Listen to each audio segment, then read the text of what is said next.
like, say, like people coming from lower like lifestyles or incomes where they're trying to Get like out. they might have to make a little bit more of a calculated risk, but still take that risk. You know what I mean? And it's only because there's possibly more to lose for them. Well, Like if you don't have that safety net But in- or a safety but in net, the calculation of risk, that is a factor. So, like when you say, I have nothing to lose, Yeah. something seems a little less risky, even if it's like this broad leap, right? Right, right. And then for someone who might be, so let's say it's an investment, Right. and you're putting like $1 million down on something, and the propensity for failure or defeat is 100%, meaning you either double your money or you lose all your money. Right. That's Vegas, Right, right? right. So it's like, oh shit, this seems really risky because what? The opportunity cost. What could I have done Yeah. with this million? Yeah. But if you're, in an urban environment, you don't really have a whole lot of opportunities. Why not? What is the alternative? Like, why not take that risk? Why not pursue the path? Well, I think it's only because you could see the downfalls from that. You might have people in your own family that were on that same level as you that did take a risk and didn't think a little bit more in depth on what they wanted to do, and when they failed, it did hit them a little bit harder than maybe they assumed it would be. Do you think that there's two viewpoints to that though, like negative, 100%. like negative reinforcement or positive affirmation? So it's like I can look at you do something and be like, if Travis succeeded, I could be like, look at the path he laid before me. I Right. can walk that, and then I can stand on the shoulders of him and then achieve higher heights. Yep. Or if Travis fails, I can look at that and say, I'm not going to make the same mistakes he did. I can learn from his actions, and I can still succeed. I feel True, like it's, and I think that's where the calculation kind of comes into play. Is like you see what the person did, and instead of taking the negative route, you're actually looking at it from the perspective of, okay, let me look at the cookie crumbs you laid out. That's not the path that I'm going to take because I see where that ended, but I can at least learn from what you did and use that experience to make sure that the risk that I decide to take is at least going to be like, and I think, and I guess we're talking about the same thing, because I think at the end of the day, the whole idea of the risk is that you have to put your all into it. You know what I'm saying? So even so, regardless if you think about it or if you don't think about it, if you're balls to the walls, if you're just like, let's do it, I think at the end of the day, it still ends up being, if I don't have the passion and the true heart and desire to go after it, then that's really what's going to be the possibility of it being a failure more than, some scale of if you succeeded or not. Like if you really didn't go after it, then you probably... do you think we've homogenized the word success, and that what success can mean for certain people is actually, there's a wide delta between like what one person might Well, perceive people as still success and people another? still won't recognize structural issues that we have in our country on why people cannot be successful. So until people start actually taking the necessary steps to make those things happen, then it's going to be hard for that to ever kind of go away in the psyche of so many people. Elaborate. Well, if you're a person who is, say, a young mother who has like one or two kids and you're living in Section 8 housing, is it your fault that you had kids? Is it your fault that you picked the wrong guy or whatever the case? Anyone can say yes to those questions, but then in the same sense, why is it that we see so many people in other worlds be able to have those same issues but still end up in better situations? And it's usually dependent upon the people they have surrounded by them. So that's why I say structurally, if you're in the damnedest situation you can possibly be in, if you have the correct support group around you, you can almost get out of anything. But if you do not have that structure or that support group around you, you might just end up a statistic that, we've never heard of until we are reading some news story. I agree 100%, but when we say structural, sometimes the connotation is like governmental, sometimes the connotation is like corporate. Systematically. So if you were to talk about the family unit, I agree with you 100%. But I think it plays into systematics. I think it plays into the fact that there is people of color, there is women, there is people that are constantly not getting the opportunities that they should get, where you see a legion of people who have already been getting silver spoon fed their entire life, then also getting opportunities later in life that they don't deserve. And what that does is always take away the spots from the people who might be coming from a harder situation, but they are putting in the work and they deserve to be there. Let me ask you two questions. Go for it. Number one, who is it to determine who deserves what? Who is it that is doing that mental calculus for various people, for various walks of life, Ourselves, for various industries? Like it for me, so personally, I'm going to answer this question personally. Yeah, of course. It would be I would say the earnest is upon ourselves. Like I would say it is up to you. It is up to you to recognize what you have in front of you and realize is the next day, do I want to continue living in this world, or am I going to start taking steps to better my situation or better the situation of whoever I'm trying to help? Then the second question I have, do you think that America has in it an abundance of opportunity or an absence of opportunity? What if I said in the generic, and we'll dive in. Well, what if I said it's kind of a mirage of opportunities? Explain. So it's like there's this idea that there's so many great opportunities for people to exist in and do, but those are like, so then it would be like an absence more than anything, because these opportunities don't really exist. I mean, I'm in the health and wellness industry. Every single day I can open up my phone and see a new person talking about this new exercise or this new diet or this new trend that is going to change your life. But that's been going on since I got into it, and even before, when I used to watch my mom's Billy Blanks and Richard Simmons videos, and that's a throwback. You know what I mean? Like, and Jane Fonda videos, because I've been around this industry my entire life. Just wanted to take a second to pause the action and just tell you guys, thank you so much for consuming our content. Easy Talk is a passion project. This podcast is just a bunch of like-minded people coming together to produce some cool stuff and talk to some cool people. One of the things I would very much appreciate is if you could possibly like the video or subscribe to the channel, just because it helps us in the algorithm and ultimately to grow, to get more exposure to everybody, including ourselves, and ultimately just make a better product. Take a second. I'd greatly appreciate it, and on with the show. And so when you see that stuff still constantly being refabricated over and over again and regurgitated to the point where you still have people not believing traditional things are true, to me, that's a scary thing, because you're allowing people to say that, like, how can I believe anything coming out of anybody's mouth? And when you do that, you don't allow people to remind themselves that you hold the key to processing that information. So if you hear something you don't like, don't be upset that you don't like it. Go research why you don't like it and figure it out.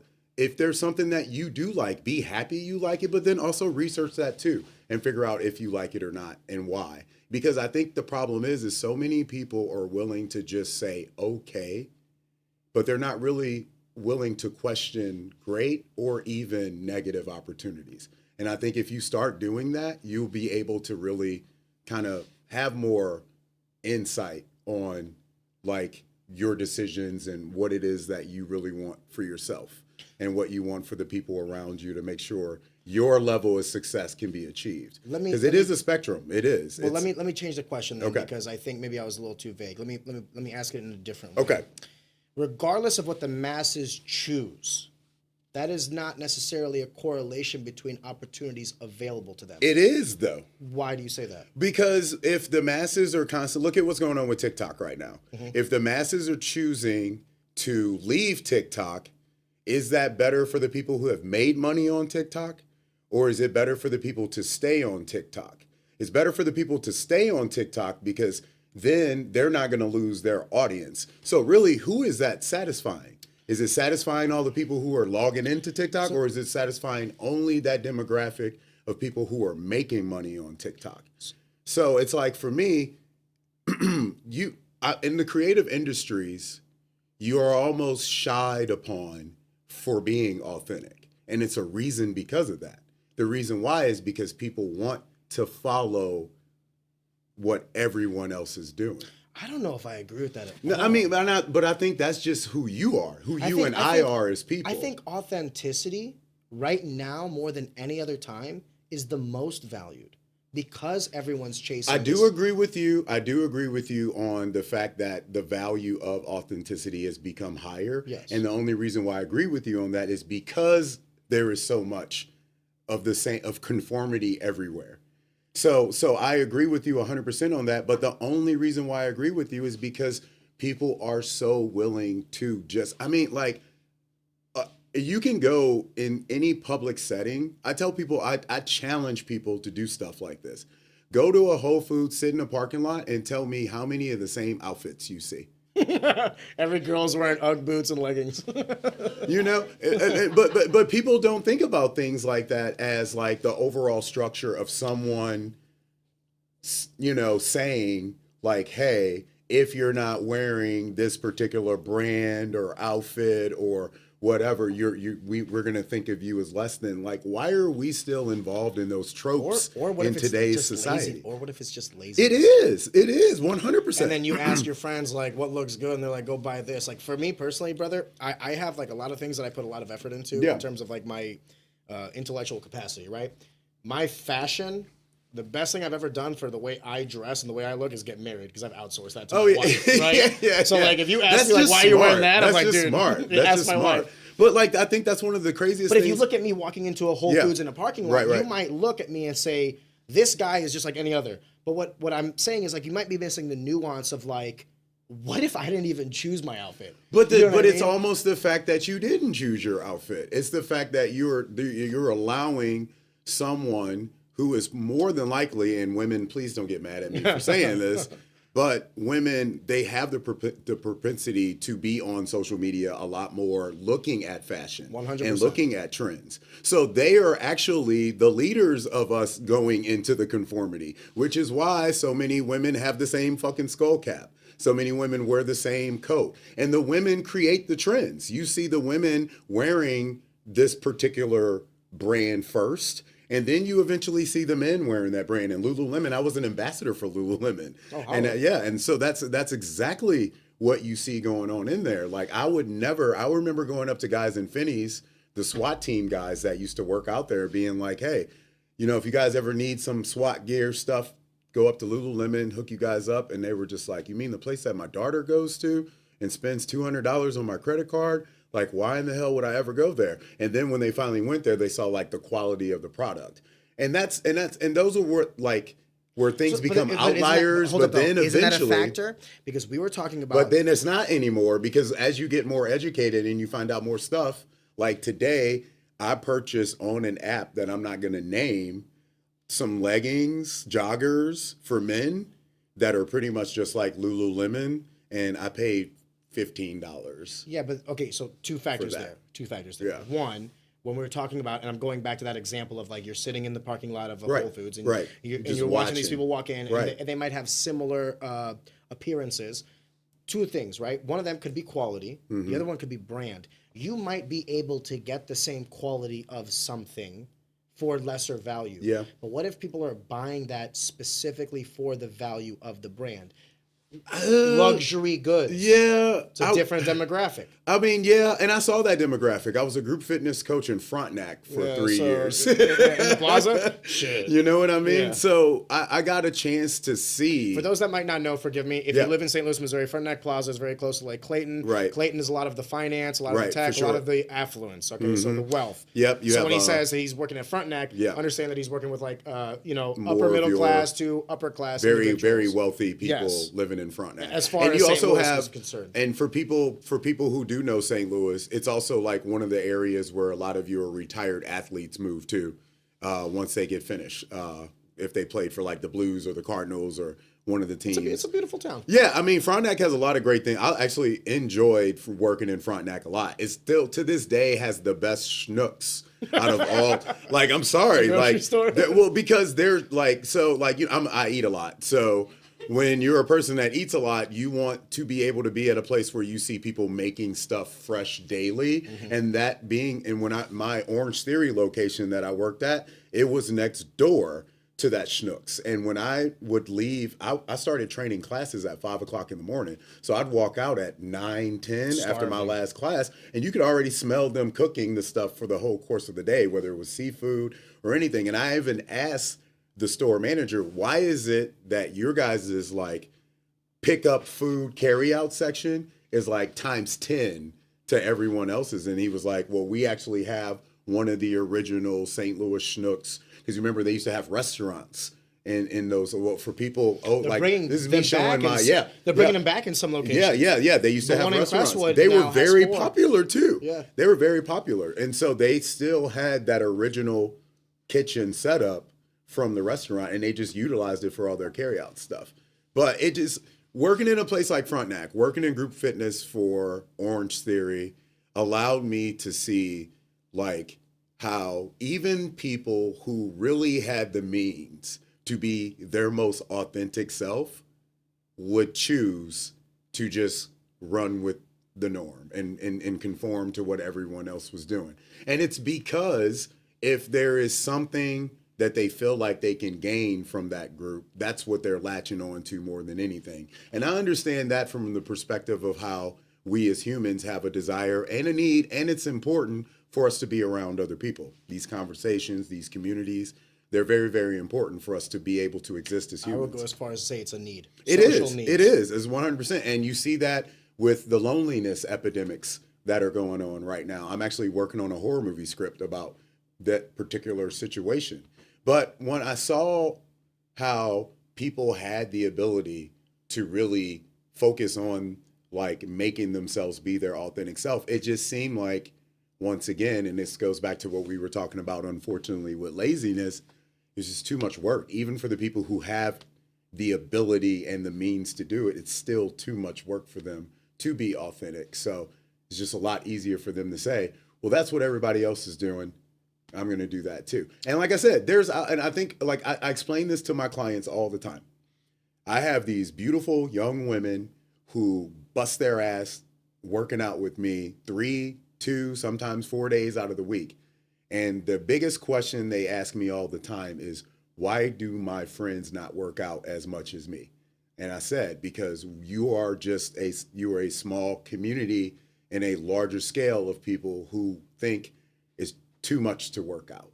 Like it's just not enough time, it's not enough, it's too much of a commitment, it's hard. They use all these words to describe, even though their general life is probably way more difficult than what a workout would consist out of. Just that commitment is so. When you say harder, do you mean like physically or mentally? Or everything. I mean, just like just life in general. Yeah. Kids are bothering me, problems with my spouse, whatever the case may be. Life might be just, and usually life is harder than a damn workout. A workout is really not that hard. Working out is therapeutic. I've never looked at working out. Working out is not that hard. It's just, but why do so many people not work out? You know what I mean? And those are the questions that I ask myself that keeps me questioning why people won't try to be a little bit more of an individual with their day-to-day lifestyles. It's all about value and what you value, right? So but a lot of these are coming from family. How many people say, I don't have the money for a gym fee or something like that? Yeah, for sure. But then they'll go out to the bar. 100%. Dude, I don't know about you, but whenever I go out to a bar, like no matter what it is, no matter charge who I'm with, I'm at least doing $50 in damage that night, right? I charge a lot of money to train people. And when you're a personal trainer, you even get it more than like, say, the general gym population, because even the normal gym population might be looking at it somewhere between like, oh, well, Planet Fitness is $10 a month or Club Fitness is $40 a month, which is a steal. 100% of a steal. That's a steal. But when you come to a trainer and the trainer is like, well, I'm 75 an hour, 85, 125, depending on what we're doing, that becomes even more of a detriment to people because it's really digging into those. But I would say that the people that are going to a personal trainer are not the same people that are just walking into a gym, right? There's like tiers, right? So like if I'm starting to look at a personal trainer, then there's a specific goal that I might be achieving. Not always. You don't think so? No, I think for me, it's confidence and fear. Like as a person that's been in the industry for over 20 years, I hate to be Donnie Darko about the situation. If you've never seen that movie, please go watch it. Patrick Swayze has this amazing character in there. And I told you when I give movie references to stuff all the time because of what I do outside of fitness. But there was this whole thing about like love and fear and this spectrum, and it was so black and white that it's like, yeah, life is a little bit more than that. And I believe that is true. Life is way more than just love and fear or hate and fear or whatever, whatever. But I think when it comes to the world of like working out and fitness, I think what it really boils down to is confidence and fear.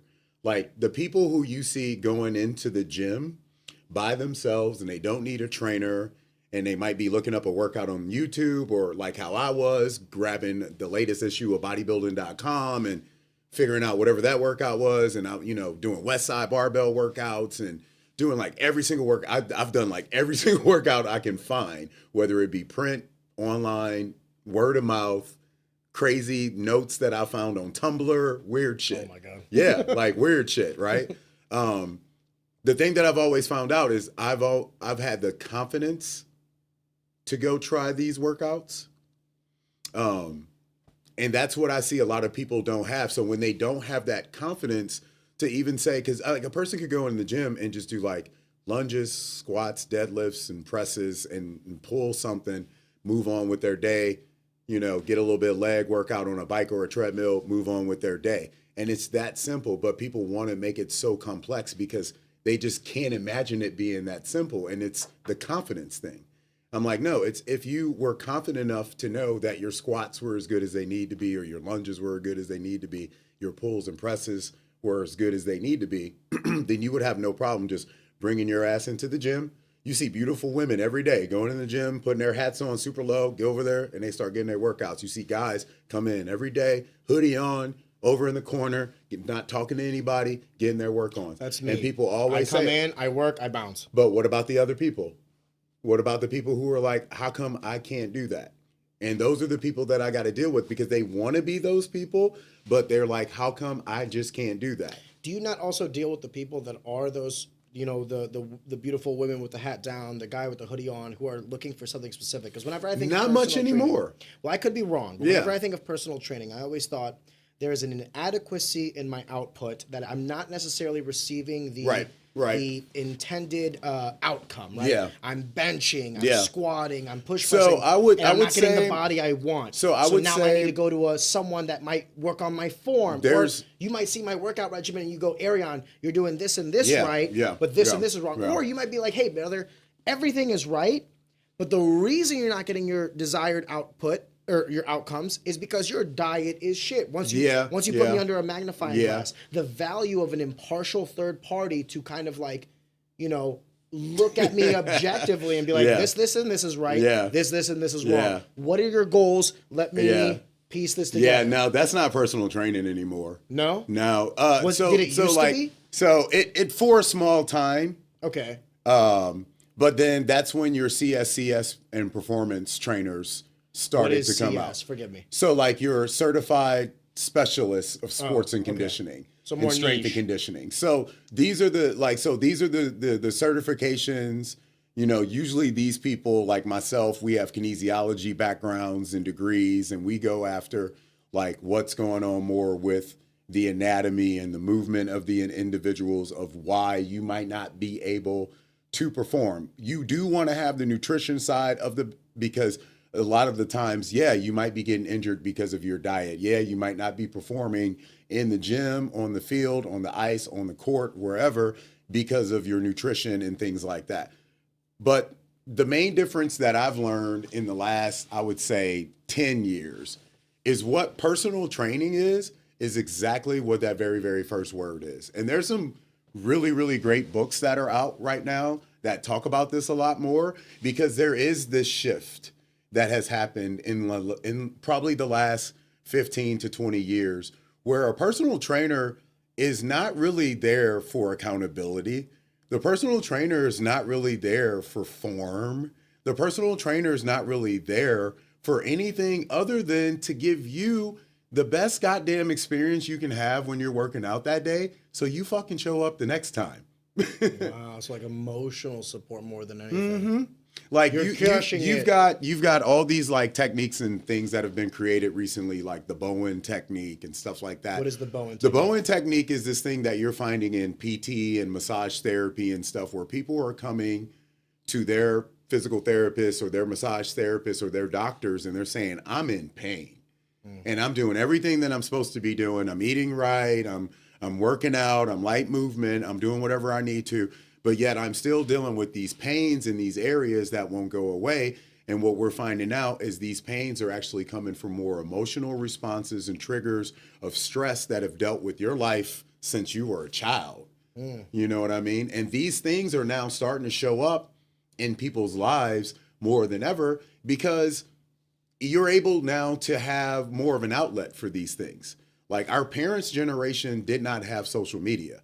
So either you shut the fuck up or you bitched and people got mad at you because you were bitching all the time. But we live in a day and age now where it is okay for you to really have a platform to express whatever is going on in your life, whether it be good or bad. Can I elaborate on that? Please do. Slightly more though, because I don't think people used to get mad at people for bitching, but the problem was the scope in which we could talk. It's just that like, and I'm speaking about this more in regards to fitness because it's kind of like how people used to say like, no pain, no gain, or like, you just need to like, push through it. You don't think there's value in that? No, because like we don't have those same structures in place outside. So like I tell my kids all the time, so I'll have parents that'll say, hey, I want my son to be like a lot stronger and more explosive in baseball, hockey. Like those are two of my main athletes that I have currently right now. And I'm like, hey, well, we're going to put some super strong legs on these kids. They're going to have a booty. They're going to have some thighs, and they're going to have some push. You know what I mean? And they're going to be able to get after it. But the main thing is not that I'm really focusing on making them just a better and more explosive athlete. I'm also trying to make sure that they're not going to get hurt because the wear and tear on these kids is so much more than like you and I and like Adrian growing up. And if you have any kids that play sports, you see it because so much more they are playing every week, every weekend, out of town, tournament after tournament. So you're putting a lot more mileage on these kids' bodies. So for me, I'm like, at we a need to put... younger age when they're still developing. Exactly. That's the thing. Exactly. They're not 19, 20, 21. Exactly. They're 13, 14, Exactly. 15, hitting puberty. The issue is you used to have a family lifestyle that when we came home, we had the big crock pot, spaghetti and meatballs in the refrigerator. We dug in. You had the chicken and dumplings. You had the meatloaf. You had the stuff that was going to refuel us to be able to. And then we got sleep, and we had to go to bed, and we didn't have a phone laying next to us in the bed where we would get up in the middle of the night, possibly check something. But isn't that okay? Forgive me. Yeah, go for it. Go.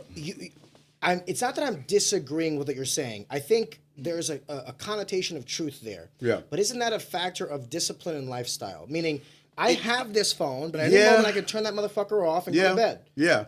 And but how are you disciplining it? Like, but why would a 14-year-old kid have discipline? Because they want greatness. But even though a 14-year-old kid may want greatness, they're still 14. There's still a lot of development that's going on with maturity in their life that they need to have before they can realize, hey, it's probably a good idea for me not to be up late playing video games, Fortnite. Let's do this. So I can be great. Let's do this conversation justice then, because when I'm thinking about like high performance, I just recently had Joe and Talon Warden on. Okay. And Talon he just turned 14. 6'1", 190 pounds, has won Tulsa a couple times, Gamma world champion 2 times in a row.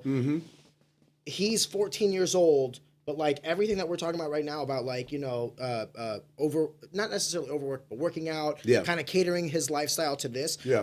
When I asked him, I go, what do you do for fun? He's like, everything else a normal kid does.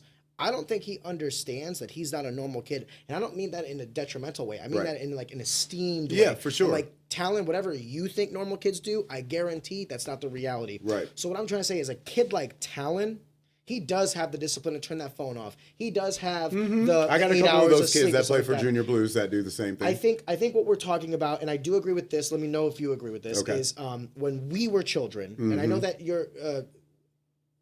we might not be the same generation. But we're close enough. Previous we're close generations. enough, though. Yeah, for sure. It was the delta between high and low was vast to create this middle ground for athletes. True. I think what's happening now is this hyper performance initiative, and it's starting younger and younger and younger because people are understanding that, like, if you want a volleyball scholarship, you got to get them in at like 4 years old. We say that in wrestling. So like I wrestled, but I didn't start until high school. Right. Now everyone's starting like Right, 4 or right, 5 right, years right, old. right. The problem with that is the delta between number 1 and number 100,000 is so vast. Yeah, That 100%. this middle ground has now shifted, right? Because okay, let me put it this way. If you have 1 to 100, 50 is average. And that's the population density. For sure. Now, if you go from 1 to 1,000, 50 used to be the average. Yeah. Now that's like Nowhere near. way down in the spectrum in terms of like way below average. Correct. 500 is now the average. Right. And in the process of doing that, have we created better athletes? Absolutely. I don't think we've ever had better fighters, athletes, everything today. Correct. But have we also created more injuries? Have we also created more athletes that are dealing with mental health issues and depression also? Because so to answer your question, You got me on injuries. 100% agree with you. You lost me on that. the mental health. I got you. Okay. So on the injuries, yes, let's discuss what we agree on. Okay. I do agree because in anything, not even athletics. Let's say you're talking about engineering. Let's talk about when you start pushing the boundaries. Right. You start hitting what? Limits of failure. Yeah. And how do you know when to adjust? You go until failure. How many times have you heard, like, you go, people go into the bench press and they go, what are we lifting today? We're going until failure. Yeah. What does that mean? I'm trying to figure out what my max is. Yeah. I might put 225 on there. How many are we doing? I don't know. Right. Let's go until we can't anymore. Right. And maybe that number's 10. Okay, well then let's rep 5. Maybe that number's 50. Well, then we're going to rep 20, right? You for your own individual, find that limit of failure and then adjust accordingly. So in that endeavor, in whatever field you're trying to do, regardless of physical aptitude or mental aptitude, you have to go into that point of like, I can no longer keep this work up. Yeah.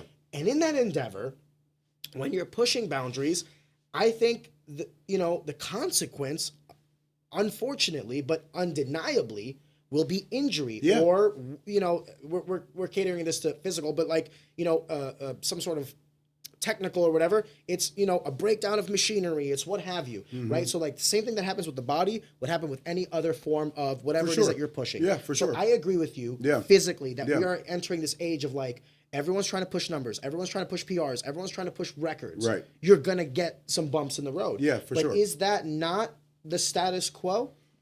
Well, no, I don't think it. No, I don't think it's the status quo. I mean, I think it could become it, and I don't think that's a good thing if it does become the status quo, because then what are we truly saying is the intention of all this?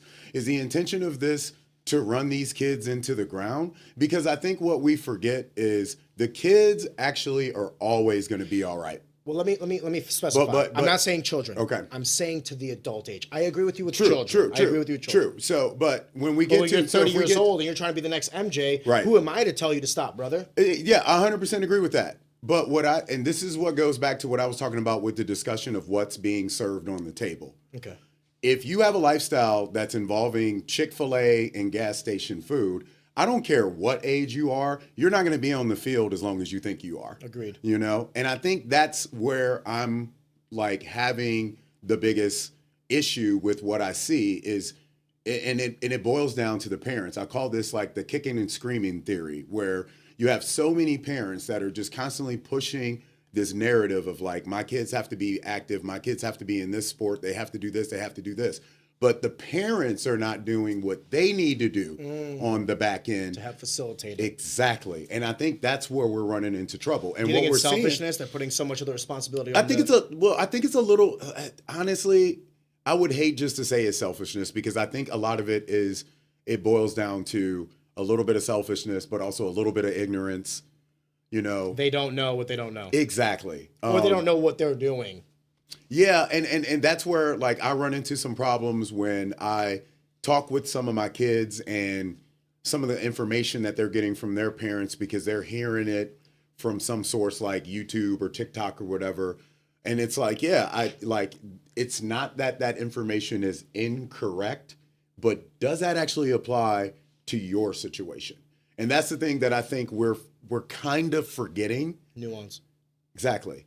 These situations can be so different dependent upon what's happening behind the doors of each of these individuals' households. When the kids get 18, 19, 20, become a pro athlete or something like that, that's when measures can change. That's when ideally, you can start thinking of it in different ways. Okay, now are you staying in that structure your parents created for you? Or are you now realizing that it's on me to do that? And I think we are actually seeing so much more of that. So I agree with you on that is why we are seeing better fighters than we ever had. I just got finished watching my Bayern Munich soccer team play.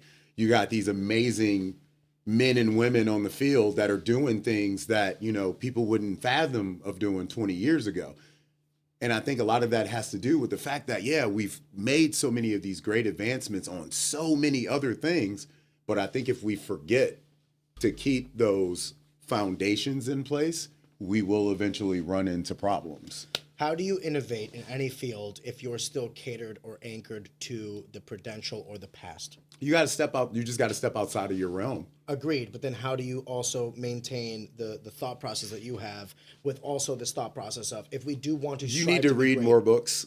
What does that mean? Like you just need to become better educated and be more open to other people's ways of thoughts and thinking. And books has always been the best way to do that. And the main reason why is because you can, I have a lot of books that if people saw that I owned those books, they'd be like, that's like the worst book you could ever have. And the main reason why I have that book is because you can read a book that might be looked at as something terrible. Like I have a lot of books that were written by a lot of very, very racist white men from a long time ago that pretty much treated black men like we were like nothing.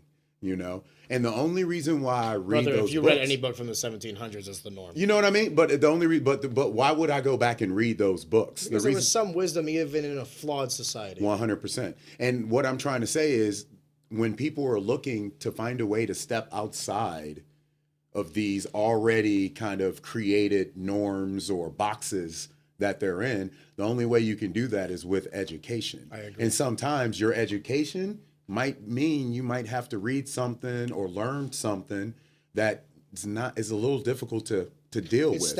It challenges your status exactly, 100%. I always say that truth is evident. It's like, and if to go back to fitness, it's like I tell my clients all the time that are always, so worried about, getting older and possibly falling over and hurting themselves or something older. Damn, yeah, sorry, I kind of belched right there. Hard, you're gonna sweat. You're gonna smell. I mean, they're worried about getting older and hurting themselves and stuff like that. And then I'll tell them we'll start doing yoga or start doing things like that. But it's it's that idea of they want to use the excuses of it's so slow or it's so boring or something. But what they don't want to admit is it's harder than they want to give it credit for. Anything worth having is hard to achieve. Exactly, man. And then you got to go after those challenges because that's the stuff that allows you to still remain, in my opinion, connected to what's going on in the world. The more you mind yourself off, it's going to be harder for you to really connect with what's going on.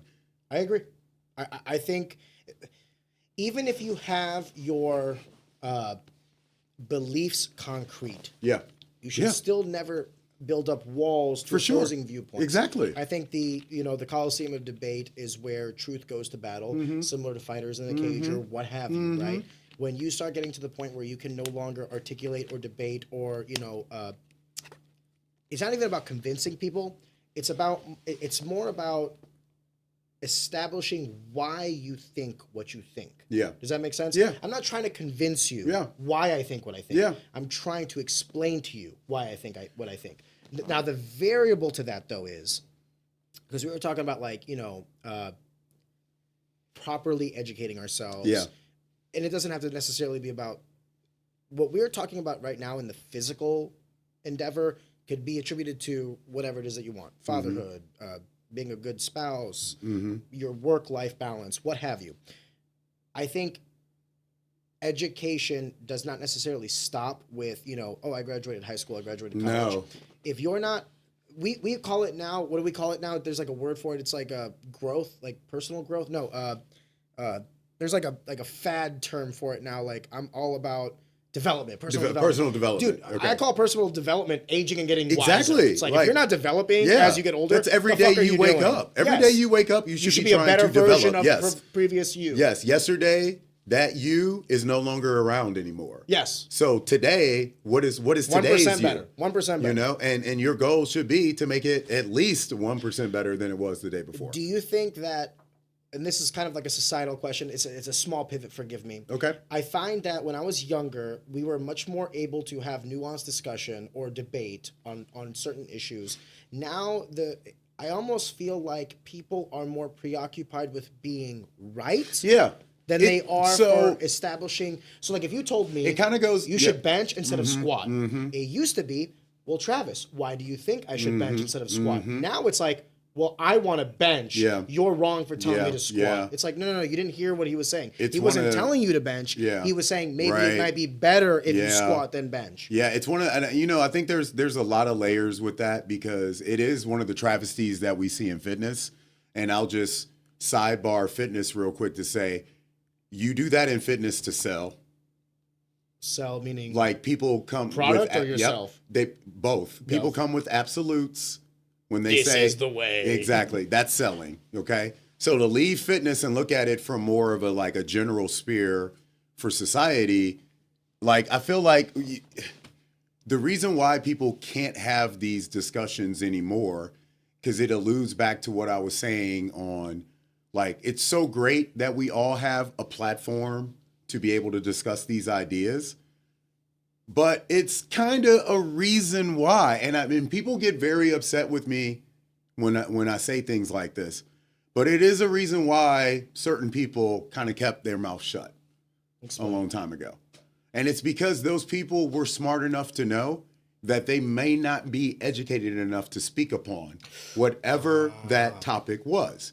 So they would just say, you know what, let me just keep my mouth shut and listen. Because I don't know enough. Because I don't know enough to really jump in on that. But now what we have are these, like, you know, inconvenient truths where people are like, I'm going to snatch one phrase off of something that I read or some video that I watched, and it supports my own narrative, and I'm going to make that like the Bible, and everybody's got to follow suit on that, or you're not doing it the right way. And I think... Hold up, though. Okay. Because while I agree with what you're saying, let's say I have a 5-minute speech. Mm-hmm. Let's say I'm some politician, okay? I have a 5-minute speech. Yeah. Do you then take in the whole 5 minutes, or do you pick and choose the pieces that you correlate with? Because there's a fine line it's in regards between... to the context of what the speech is about. So, Fair, like, if we're talking fair. about, like if you go back to something like what the administration had to deal with during the pandemic, it's like, do you sit there and just constantly keep barely giving us information, or do you just say, hey, guys, this is what's going on, this is how we're going to fix it?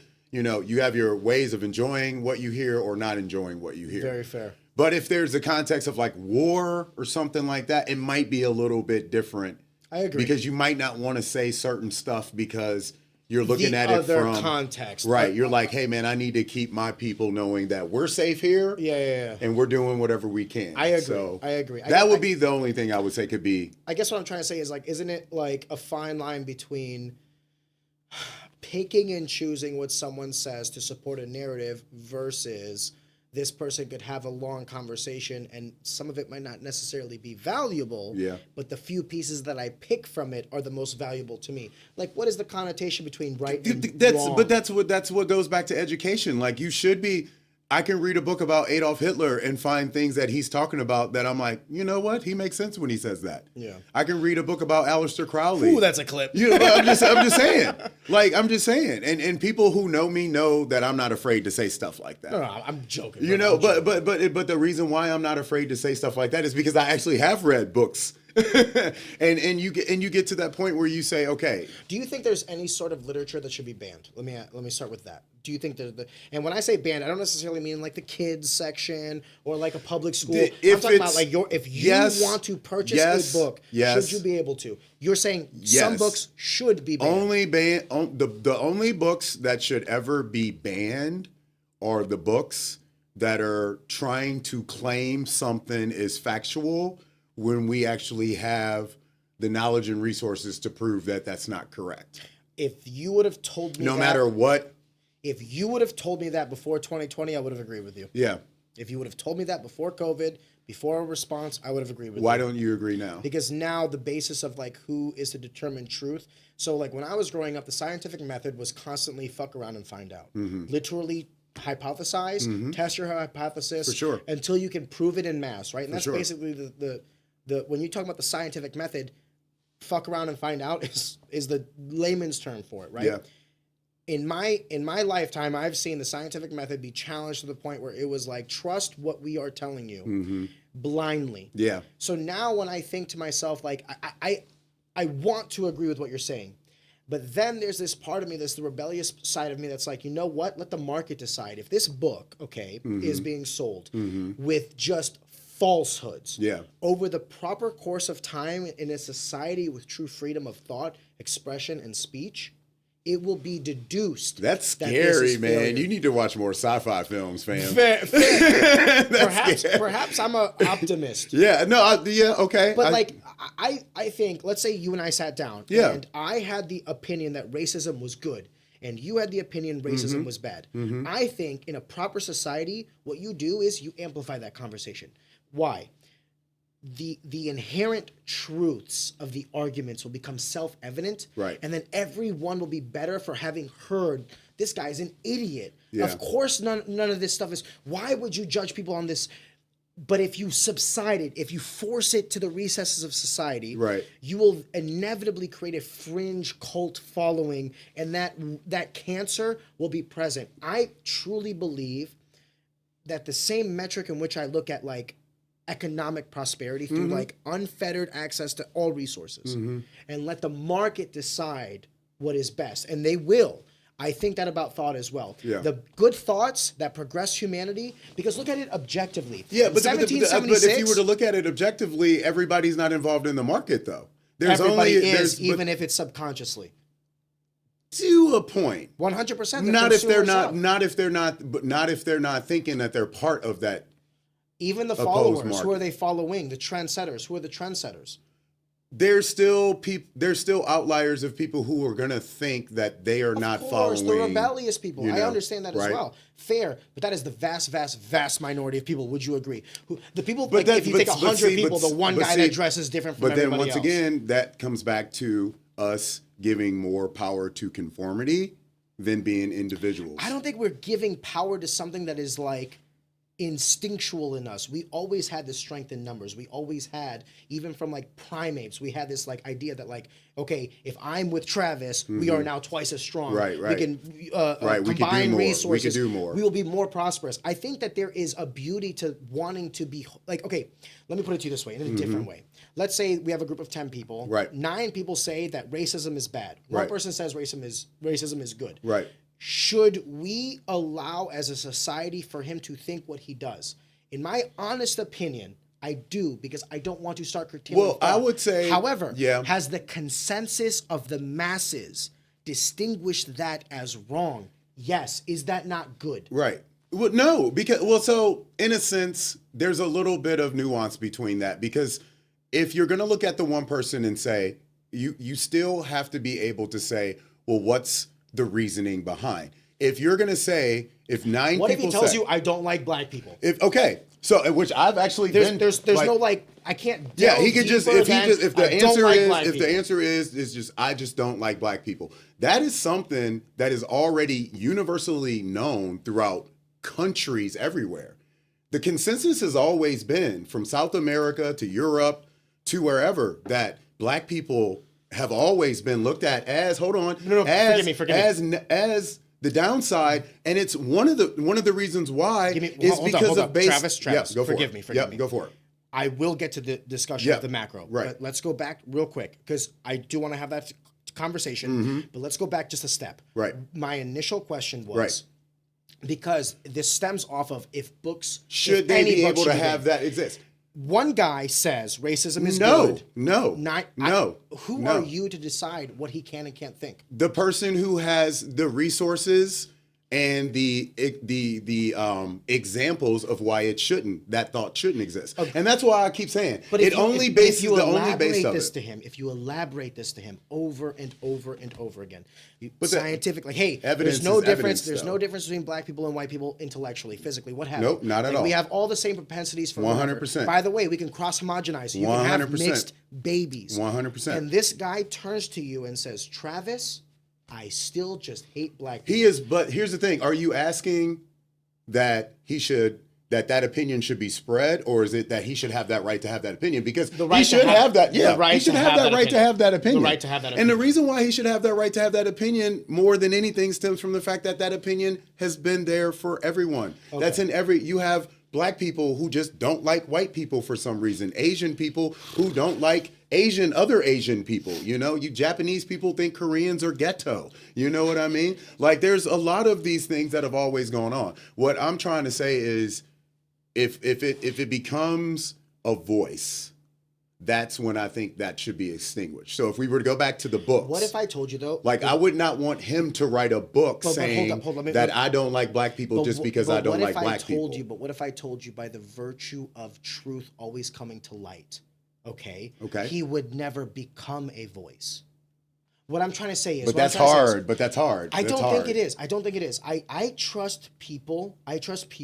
Especially with all the tools that we have at our available disposal to properly educate. Now, will there be people that are lazy? I've used this word often, and that's lazy intellectuals. People that don't necessarily understand why they think what they think. They've heard something that sounds good to their narrative, and they regurgitate it. Right. So those are lazy intellectuals. I'm talking about, those will always exist.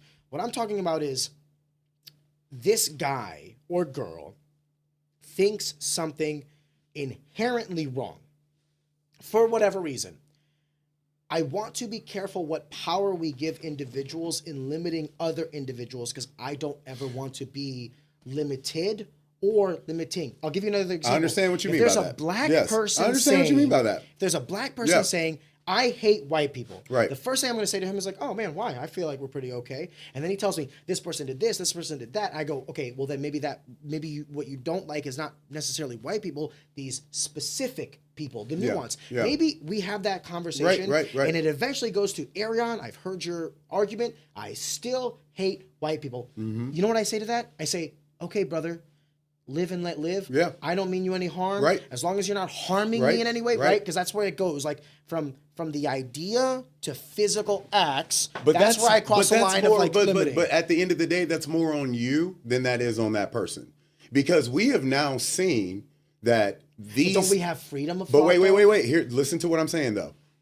We have seen, unfortunately, people who have had that frame of thought act violence upon people. Well, then that should be. And I think that's where the only thing that I disagree with you on, because I agree with you 100% that people should be able to think upon their own accord, but when they act upon, well, we have laws against that. But the problem is if they're not willing to start to think differently in their mind. To prevent a I'm not trying. No, yeah, but why is that a bad idea? It's a wide there's millions and millions of dollars that people spend to go watch movies of saviors and heroes. So why can't we just be one for free? Elaborate what you're trying to. So like, why can't we be able to have a conversation with someone who is of that ilk and say, hey man, maybe you might want to start thinking a little bit differently for these reasons, and just leave it at that. I'm with that. Like, and I think there's nothing wrong with that. And like I said, it's nothing wrong with the person having their opinion and being on that. But I think that there is still some dangers, unfortunately, that lie into that. And that has to do with the fact of where people are in their mind frame these days. If you will give me a moment to explain where I'm going with this to kind of illuminate. I agree with you that some of these thoughts are like egregious and like unnecessary and what have you. But I also know that with one act you set a precedent, right? So with one act you have now created a tool for me to go in for this racist or this sexist or this homophobe, what Right, have you. right. Whatever many hats, right? Yep, whatever the... If I start to curtail a person's thought for the possibility of what they can do you not see the slippery slope that can then entail? Not only if your intention is 100% to change their mind frame. If your intention is just to bring more awareness, bring more education, I don't think so. Then how do you prevent someone who's set in? Oh, let me change my question. But do you know what I mean by that? I do. I think you're feel right. like if your intention you're saying, is just to strictly say, hey, transparency, education. Yeah. Then you are really kind of no better than that. Sunlight is the best disinfectant. Agreed.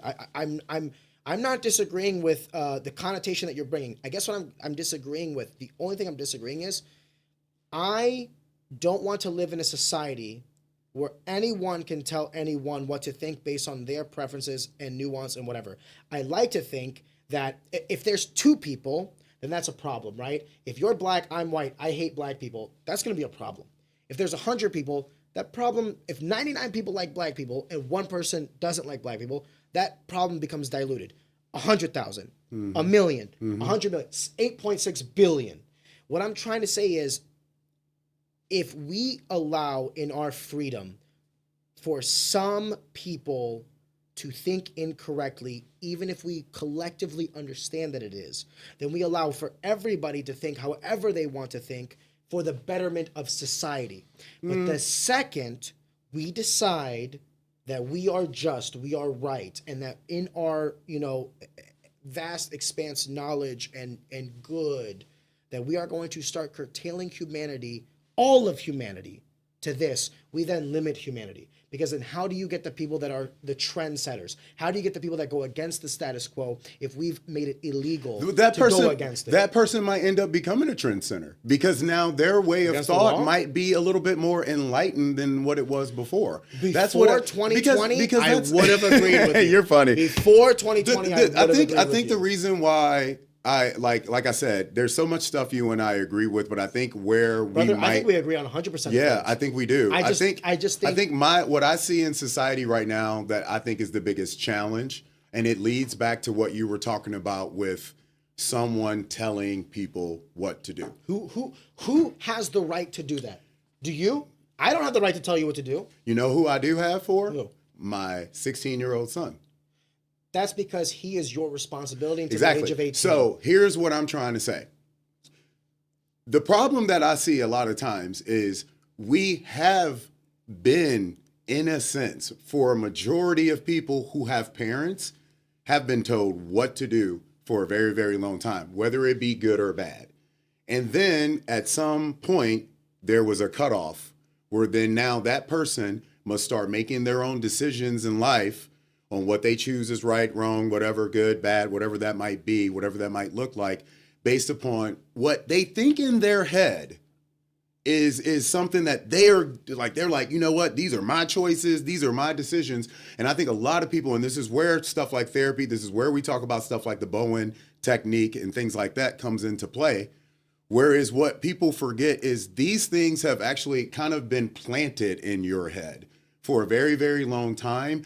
If you do have a relationship with your family, the only thing that I've never been able to really research is kind of like the orphan side of it. Like my father was an orphan, and I really want to eventually start to look at the connection of how the mind frame of adults are that are not being raised by a certain family. The unfortunate side is we see a lot of horror stories from that adoption world. So I think that lends to that not being talked about on what are the actual influences that are being looked upon, like what are the morals and values that orphan kids are getting from these families, because it's just so much of the bad stuff we hear all the time. But I think we see the evidence every single day with people who weren't orphans, who were raised by somebody.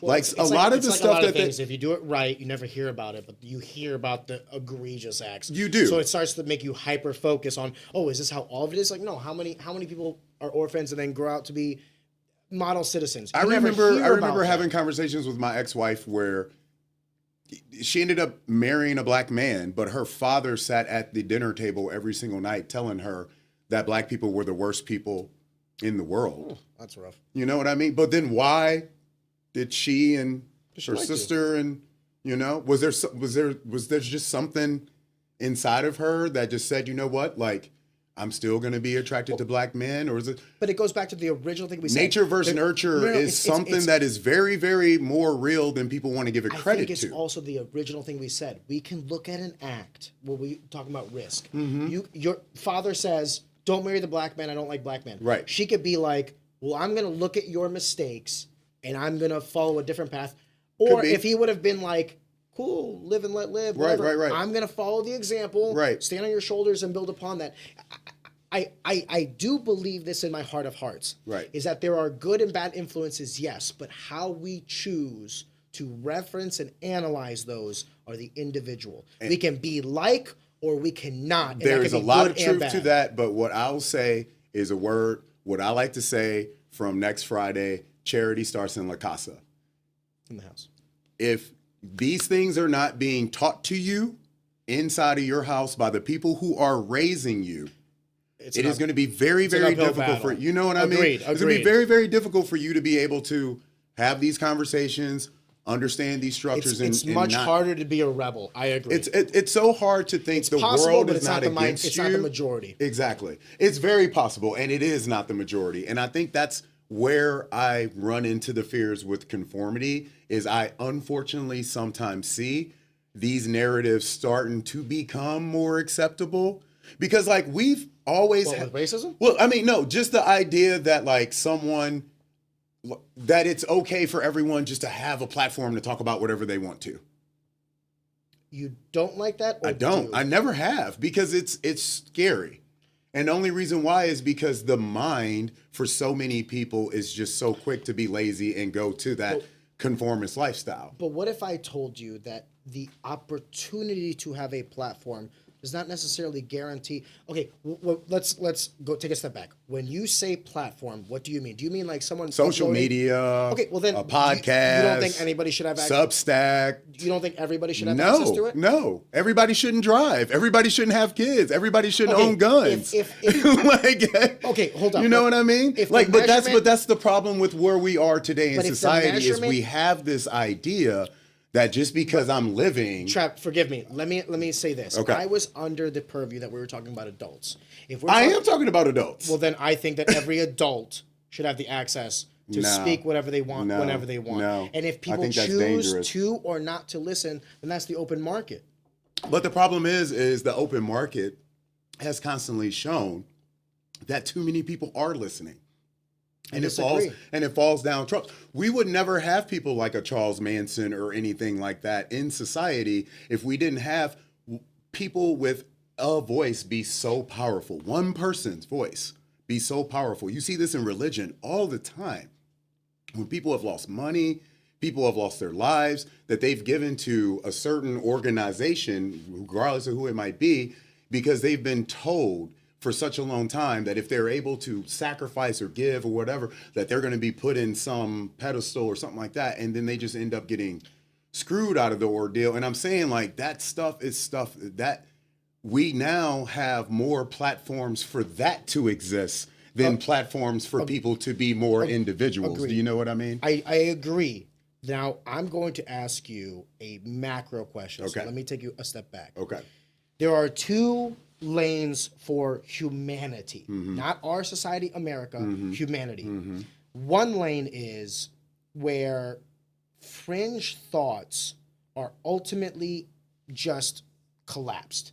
You don't allow for them because we as a society have deemed, and by the way, we as a society usually means representatives have decided that this is not conducive to society. Therefore, we will just stamp it out so that it doesn't have the propensity to grow larger, okay? That's one subsect of humanity. Okay. The other is this belief that right and wrong will always be present.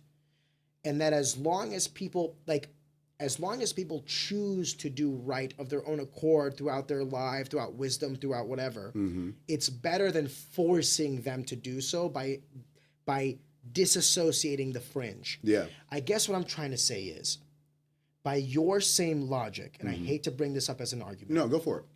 There were freedom fighters in 1776. Okay. And by using your logic, by society, the society at large, was predominantly white and powerful. Correct. And if they allowed for freedom fighters, for Harriet Tubman, for all these other people to be stamped out before they could truly gain power and change society for what I believe to be the better, you still have slavery today.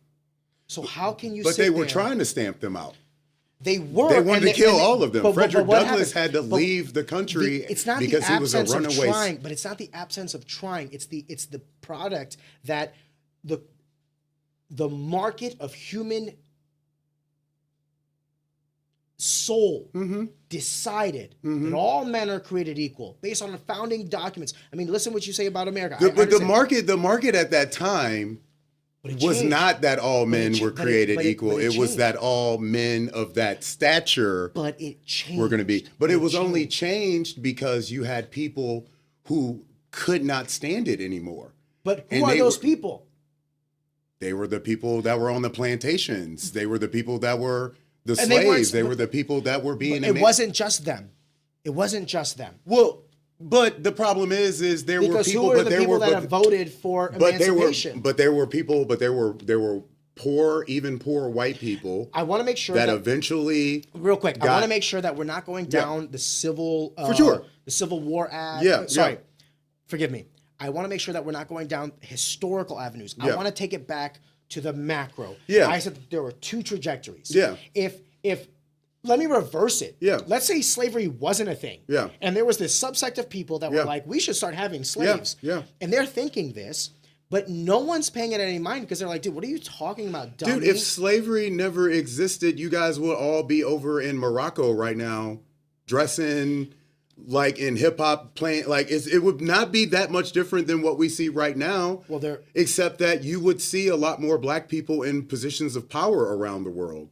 That's the only slavery might thing that would be different. Slavery might be a bad example for this. Yeah. Let's take homophobia. Okay. Okay. Is it okay to not allow people to love one another in whichever way, shape, or form they want? I have decided in my nuanced life that is not okay for me to inhibit someone from loving whoever they Nope, want. love By the way, whoever you I was want growing to. up Greek Orthodox. Right, yeah, for Pretty sure. fucking Christian. Yeah, right? for sure. So Yeah. I have I know decided the Nando's family. So if I would have been told from a get-go yeah, that gay people are evil, they're going to hell, yada, yada, yada, yada, you can't think anything differently, Arion, then I would stand to you today, 32 years of age, saying gay people shouldn't marry and that they're a sin to God. Yet here I am telling you, throughout my background and my history, that live and let live. If gay people want to be married, yes, please. Whatever you want to do on this earth, as long as it doesn't infringe on the freedoms and rights of any individual or inhibit my life in any way, what do I care? right. That's But what I'm trying to say. weren't your parents like you though? No.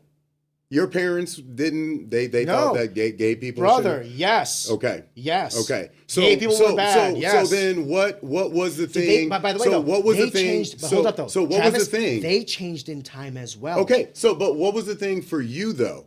That wouldn't like. Do you Life. remember? Life. I had gay friends. Okay. So maybe you were just experiencing more avenues and more areas of life than your parents were allowed to do. So and then But wouldn't you want me to come to that conclusion myself versus being forced? Like, I guess what I'm trying to say yeah, is, I mean, wouldn't you want me to like black people, not because I was told to like black people, but because I like black people? Yeah, but wouldn't what you I'm- want what me I'm to trying to be say, though, is- non-homophobic because I realize there's no difference from someone who loves Of differently course, than me? of course. But don't what you I'm, think that that's of the course, better? but what I'm trying to say is the reason why your parents were that way was more than likely because probably their They were parents way- were that yeah, way. they were You know raised. what I mean? Duly Eventually, noted. the cycle can be broken. Agreed. But what I'm trying to say is there is still so many people that can't break that cycle. Whether it's They get left regardless. behind in the annals of history. Sometimes it's not about being left behind. Sometimes it's about knowing that if I try to break that cycle, I might lose all this stuff that is coming to me for my succession plan. You know what I mean? Like there's a lot of people who I've had clients that were like this, where they'll sit up there they'll be in my face 24/7 acting like there is not a racist bone in their body. But then I will hear some story about them calling somebody the N-word or calling somebody a homosexual slur or something like that. Because they're really sometimes people forget sometimes even though people want to be great, they also don't want to mess up that succession plan for them. Like if their parents are so much important in their lives, where they're like, hey, if I ever see you dating, marrying, associating with, you will be completely cut off. There is people out there that will follow that suit 100%. And I think people don't want to admit that they exist because it's true. not going on in their own personal worlds. I agree with that. But it still does exist, and it exists to a point. It's one of the reasons why you get on like social media right now. One of the biggest things you see is like the trad wife lifestyle. And like the traditional wives. Oh, traditional. Okay. And like every woman has the right to say, hey, I don't want to work. I want to take care of my kids and then provide for my husband or whatever. But when you start explaining that you're, in a sense, better than other women because you don't want to work or you don't want to lift weights or something like that, that's when I run into the issues of, you know why? This is why I don't want you to have a platform. Because all you're doing is spewing this rhetoric that, and it goes back to what we were talking about with fitness and stuff with those absolutes. It's too many absolutes that just keep getting mentioned on all these available platforms for people. And the only way you do it is you don't allow the people that are not educated to have these platforms. I agree in a sense until that last sentence. Okay. People that aren't educated. Yeah. Who is to decide that? Themselves. Like, and what I mean by that is if I'm going to start a podcast. But I think the market decides. Truly. I mean, the market decides it in regards to the fact that if you're going to. And I spew bad shit. Is that true? Yes. Is that true? Yes. Is that always true? Is that always true? In what respect? I mean, like, can you truly say. Are there grifters? But are there more grifters than this? I mean, people want to call them grifters, but I think those are more the norms. I mean, people, like, I'm in the movie industry. Okay. And I deal with horror films. What is the number one, you know what, I'll tell you, the number one thing that I hear from people all the time. You know what, man, I used to watch horror films. I don't watch them anymore. They're just all so bad. That's generic. But I hear that all the time. Okay. And all that tells me is one thing. It doesn't tell me that they don't watch horror movies. You know what it tells me? They probably don't watch movies, period. Or that they have changed and movies have not.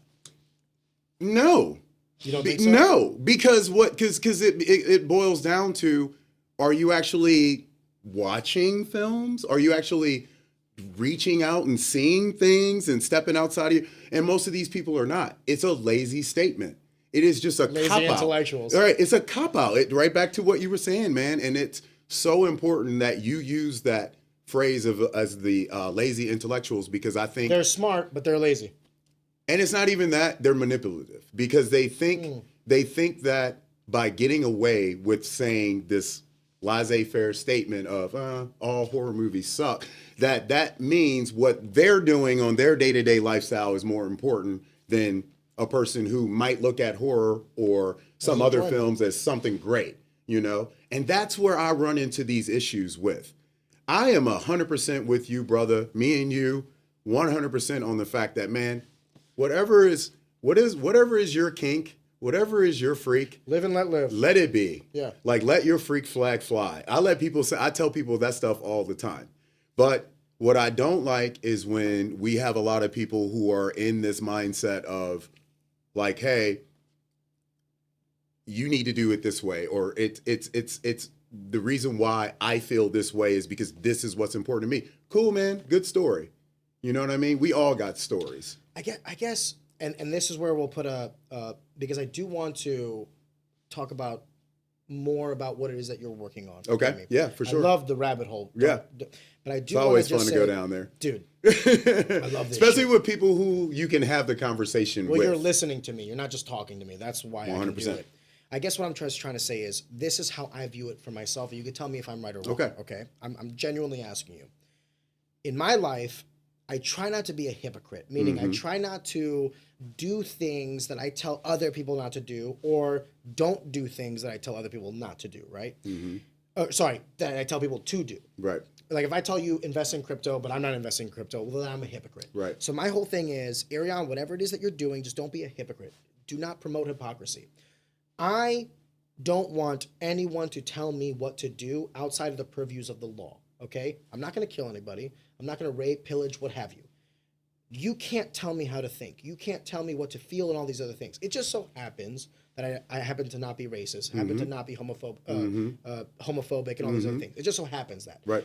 But even if I was, I would still want people to think the way they would want to think. I don't think that I don't have the right to tell you how to think, how to navigate your life. Subsequently, you don't have the right to tell me, even if I'm wrong, even if I'm right, even if you're wrong, even if you're right. I think the proper way to do this is to discuss it. Yes. To talk about it. And maybe, and here's the problem with that though. 90% of the time, you might be able to like, hey brother, here's the light, come on down, and they follow you. Great. 9% of the time, they might be like, you know, I'm not ready to make that path, to cross that path yet, but my foundation has been shaken a little bit. And 1% of the people will be like, there is nothing you could have told me before this conversation that would have changed my mind. I still think that that is the better way because I don't have the right to tell you how to think. Yeah. And brother, you don't have the right to tell me how to think. Yeah. What happens is over the course of time, society will decide for better or worse. Society will decide. We've seen it happen in our lifetime. 2000, 2010, 2020. I'm sure 2030 will have its own trials and tribulations. And when that time comes, I hope you and I can still sit down and have a thoughtful, honest, transparent 100%. conversation on it. 100%. Does that make sense? Yeah, what I'm trying to say? Yeah, no, 100%, man. No, I get you, man. And I agree. My biggest takeaway is that I want people to remind themselves that hypocrisy exists. I agree. You know what I'm saying? Everyone thinks they're right.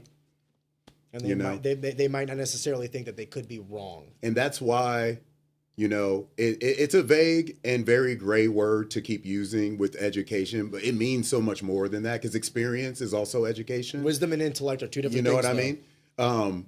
That's why I keep kind of coming back to that phrase is because I think when you do take the time to start understanding and learning more, then it's so much easier for you to have those type of conversations. That's what I call enlightenment.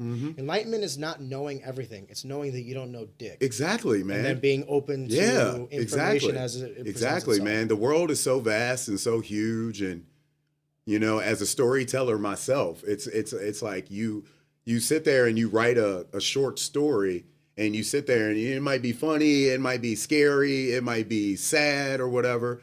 But it's at the end of the day, the minute you press and send it off to the world, you never know how that's going to impact somebody else. So one of the things about so when I started like everything from like fitness to horror movies uncut, I realized, and it's something that we talked about in the previous discussion, is people love when you are authentic. So while there's so many times you want to get every take perfect, you want to get everything you say 100% right. It's a reason why Saturday Night Live exists, and it's been around for such a long time, because mistakes happen. People do have like a love and an affinity for you just really being in the moment and knowing that shit can happen in the moment. Do you think authenticity allows for someone to then feel closer? Yeah. Because that's see what the vulnerabilities. Exactly. Like if they can sit there and be like, man, this person might not be like me, but there's some things that I'm feeling from that vibe, you know what I mean? That is what always allows people to say I can kind of dig with that. And that's what, so like if we were to get back into like that difference between like training, that's where the personal training kind of comes in to be, because I realized and it's funny because I don't personally like to use the pandemic as any type of a milestone, but it is. And one of the things that I realized whenever I started to lose clients because they weren't allowed, we couldn't have our gym open or whatever the case may be, it started to make me realize, okay, what do I need to do to become a better trainer, to give the people what they need, but also be able to look at this from a long-term situation and say, hey, in the next 10 years, if you want to still do this, are you going to be able to do it? You wanted to adapt. And it's all about adaptability. But the adaptability becomes you becoming more personable with your clients. It becomes you saying like, hey, like I see and I know what you got going on a day-to-day basis. And even though I might not personally be going through it myself, I can make sure that whenever you come into the gym for your workout, it's going to allow you to roll right back into whatever it is you have to deal with outside of this gym. Not become a deterrent for that. Some people look at it as therapy. My clients hate that I don't go down that route all the time. They want me to be like, fitness is therapy, fitness is therapy. But I just don't like to go down that route because it's just been such a part of me for such a long time. It's the status quo. It's like I eat, I sleep, I use bathroom 1 and 2, I work out, I play video games, I build. But don't you think MAGAs, don't you think that it it's could be part of me. therapeutic for someone who hasn't lived your same lifestyle? I did until I realized what CrossFit was. Explain. So when I first got into coaching CrossFit, I started to look at the people who were doing it. And the biggest question I would always ask is, why are you doing CrossFit? Like, you don't have the discipline outside of this gym to put in, and that is a performance-driven workout. So like your goal is to max a number, to hit a number time for reps or rounds or whatever the case may be. Very competitive. So when I would see people doing it, even for like their general workout, I would always be like, you could just like go lift weights and run and do all this stuff and not have it to be for this specific reason other than to take care of your body. But if you want to be better in it, then why aren't you doing what you need to do outside of the gym to take care of your body? And that's when it started to dawn on me that fitness became kind of like a check-in for people where even though they knew something was detrimental to their normal day-to-day lifestyle, they were still signing up to do it because it allowed them to have it's like an ego-driven thing where it allows them to be able to say like, hey, look at what I do. Oh, you know what I mean? It's kind of like you remember what people used to say about jujitsu guys and girls back in the day. Like, when somebody's doing jujitsu because they won't stop talking about doing jujitsu. Yeah. You know what I mean? And CrossFit and all that stuff kind of fell into the same worlds because, like while jujitsu is something I feel like people can do forever, CrossFit is not. You know what I mean? You don't think they could do it at a lesser intent? It's not as scalable as people try to make it out to be. You don't think so? And the main reason why is because at the end of the day, the intent is to finish something either at a certain amount of time or a certain amount of weight. But then don't you lower the time and the weight as you age? Then why won't you just go work out? Why do you need it to be in that setting? It's fair. You know what I mean? It's an honest question. And I think it has to be in that setting because it's still that drive of competition. It's so like there's a guy that I used to train that plays rugby that's over 60 years old. Well, God bless. And I ask him all the time, why are you still playing rugby? And he's still playing rugby. Still playing God rugby. Bless. Yeah. And the reason why he's still playing rugby is because it's just like he can't sit down. Yeah. Like it's he's got grandkids. He's retired now too from his normal previous work, which clearly was something involving manual labor probably because it's just embedded in him to constantly keep moving. But he was constantly getting hurt. And then he asked me one time, he's like, Trav, why can't I keep up with these college kids? I'm like, because you're not. Brother. I was like, well, where do you want to start? You know what I mean? But I think what it boils down to is just like, I was lucky enough. And when we talk about luck, I think sometimes what we should be mentioning is environment. Like I was lucky enough to be born in an environment where my uncle was a professional bodybuilder and my mom was a very high level tennis player, racquetball player, and very athletic herself. And she was all into the Vic Tanny workout, jazzercise. I mean, she did all that stuff from like its inception. So it allowed me to see so many great benefits for people if they worked out and they took care of themselves, right? So from, I would say 12 years old, probably till I got in my mid 20s, I was under the accord, like most people, that fitness was really just this thing that was great for you, and it's great for your body, and it's great for your mental stress. And I I still believe so many of those things. But now that I'm 20 years invested in having a business and actually working with everybody from kids to high level athletes like Joaquin and Lauren to working with just your general population, that you have a wide I have a delta. very wide range of people that I've worked with. I've also been able to see the downsides of what it means to just think that fitness is the end all be all of like your true taking care of your therapy. Like I have people who Meaning will. it's just one. It's like they think like, hey, when I'm having a bad day, when I'm having a bad life, when I'm having a bad series, I just need to work out. No, And I tell them all the time, I'm like, hey, there's some other things outside of that, and a workout is a part of it. And it's a great part of it. And that's why I never want to deny people from thinking that. I love what I do. Like I would not still do what I do today. And I've thought about quitting training, and it's not because of the training. I've never thought about quitting training because of lunges, deadlifts, presses, cleans, squats, kettlebell swings, landmine, box squats, belt squats. I know how to do everything. So it's never made me, it's people that have made me want to stop training. And it's just because they won't allow themselves to remind themselves that the best way to go about this is just to say, this is now a part of me. And this is just what I do. And if I get to work out 3 days out of the week, that's great. If I get to work out 5 days out of the week, that's amazing. If I only get to work out 2 days out of the week because my kids got to do this and this and this and this and this, that is okay, because you are still probably way more active than a majority of the people in your inner circles. Do some people stop training because they feel like they're not training enough?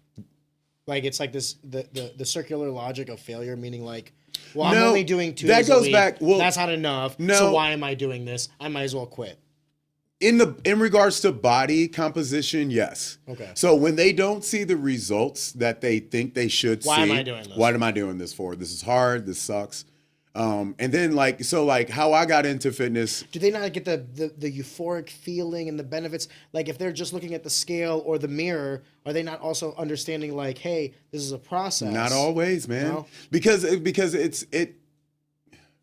goes back to what I was talking about with CrossFit. A lot of people, I think, got into CrossFit because there was not a lot of real adversity that they had to deal with in their life. No, you're in front neck. And that's not just in front neck. You know what I mean? I'm talking about I'm sorry. That was the low hanging fruit. It was, but I feel you there. And there's a lot of truth to what you just said there. But it's one of those things, because I used to say that to people in group fitness at Orange Theory too. I'm like, first world problem. I'm like, hey man, you guys are making this harder than it needs to be because your life out there is not as hard. Yeah. You know what I mean? Do you think people look for stress? Oh yeah, 100%. I do too. 100%.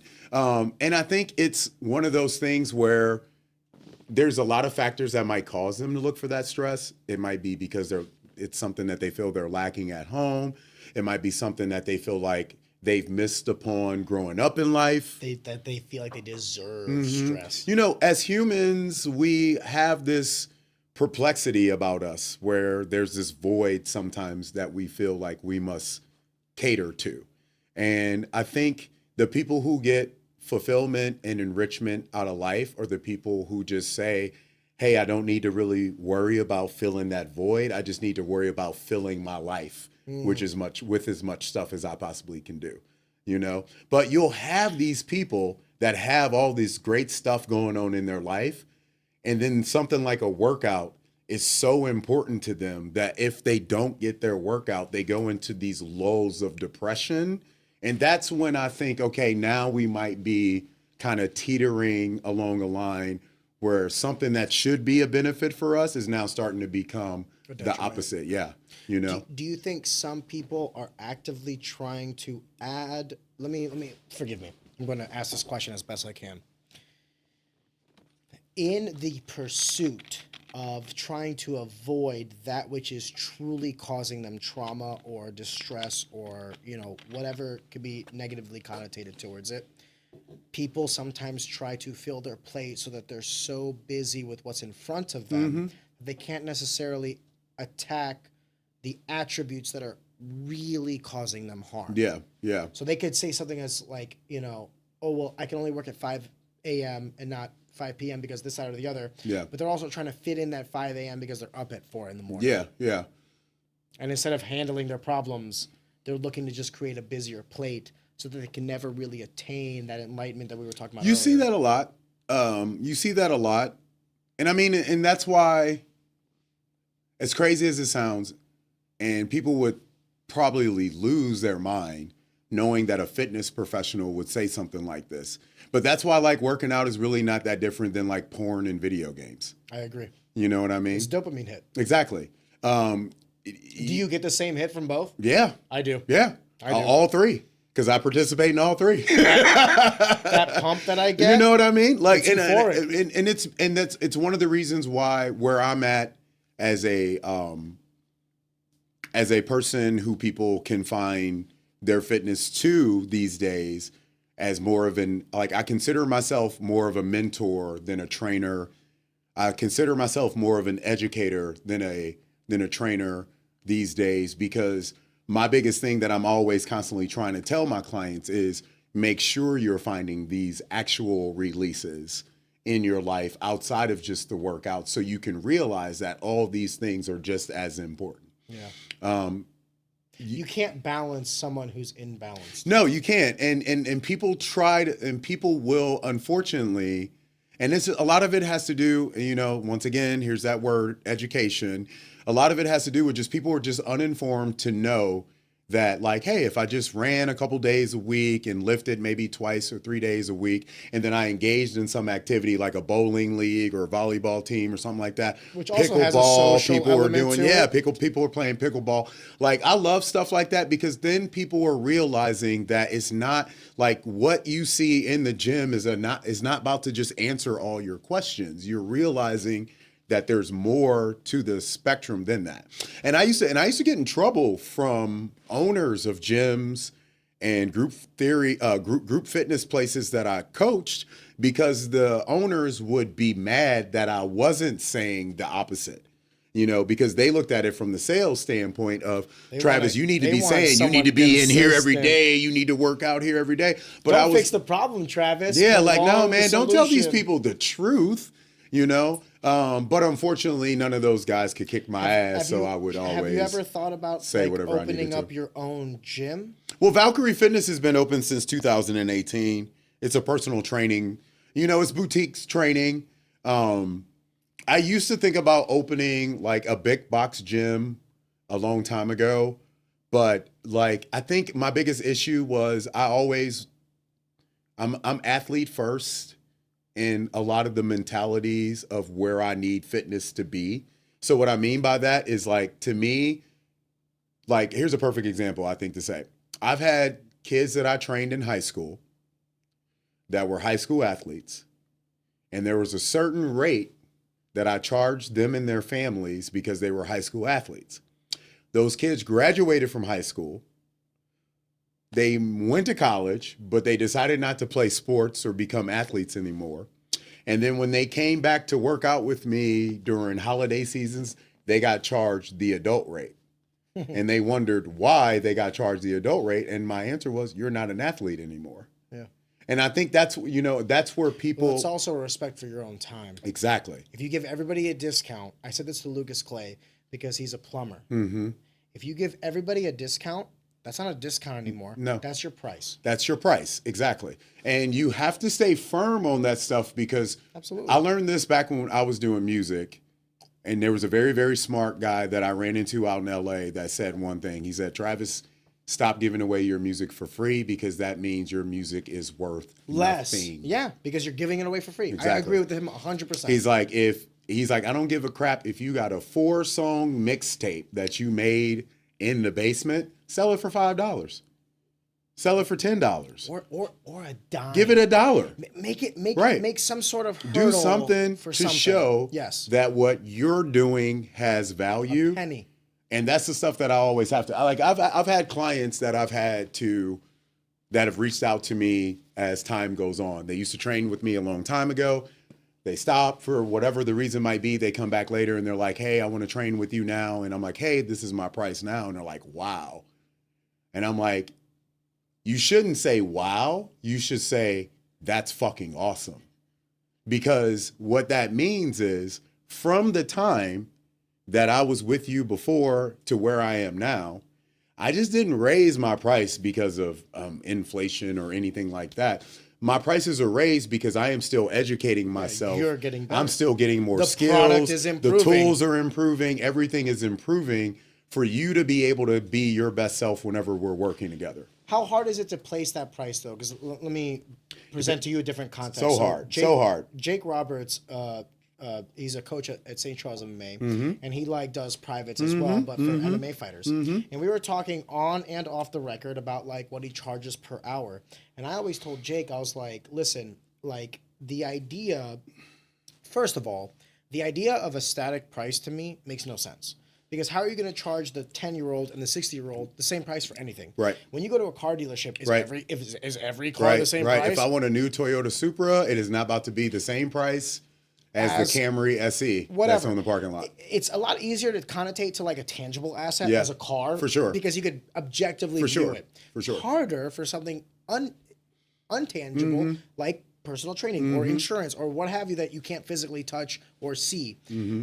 I told Jake, I was like, raise your prices. He's like, well, it's hard because certain people will. I go, okay, well then, you know what you do over the course of time is you raise your prices to see what people will buy. Yes, exactly. What will people pay? Yes. And then you'll know. Then you know. This is kind of like an unsexy truth, but you'll find out your worth. Yeah. If I charge you $200 an hour and no one wants to pay $200 an hour, guess what I'm not worth? You're not worth $200 I'm not an hour. worth $200. Yeah. But if I charge $10 an hour right. and everyone's willing to pay that, maybe I'm worth a little bit more, right? So it's you have to find that equilibrium, and how do you do that?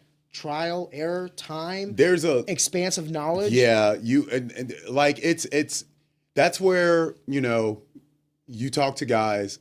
This is something that you find in the fitness industry a lot because there is this world that still exists where people are just like, no, man, I learned how to do something. I would like to share that with other people. I went and got a certification. First off, you had to pay for those certifications. So that's the thing you got to think about right off the bat. Okay. If I have to pay $500, I remember I'm Olympic weightlifting 1 and 2 certified. You're not allowed to be Olympic weightlifting 2 certified until you actually have people compete for you.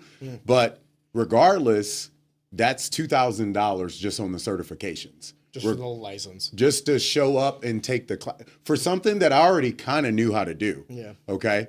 If you're yoga certification, personal training, you're doing CSCSs, things like that, you have to pay for these things. Okay. The reality of it is a lot of those certifications really don't mean shit. And the main reason why they don't mean shit is because you'll come to find out when you've been alone as long as I have, and you've been in rooms where people who own certification companies are buying their way into a gym so that certification is quote unquote recognized to be able to use it. This is all insurance. It's all insurance. Travis, what if I told you, and you might be offended by this, Go for it. What if I told you no certification you have ever gotten has given you as much validation as one Instagram photo with Joaquin Buckley? That would be incorrect. Why do you think that would be incorrect? Because practical certifications exist. What if I told you that the perception of reality is the truth? If people What if I perceive told you that if I did not take that practical certification, you wouldn't have gotten in that photo with Joaquin Buckley? I would not have had the knowledge to Well, approach. then we come to the conundrum that is education. Exactly. Where I would agree with you in this way. Exactly. I got a finance degree. I didn't really learn that much. I got a job in finance, and then I was able But to. what you're saying, But without is that true. degree, I wouldn't have gotten the job. Because you're absolutely right. One of the perfect Circular examples. logic. Let's talk about your last guess. One of the perfect examples is Kelly. Yeah. I would not have had other fighters reach out to me about working with them if they had not seen the videos of me, Kelly, and Jimmy down at Fit City doing workouts back when she was fighting for Invicta and RFA. So there is a lot of that that's true.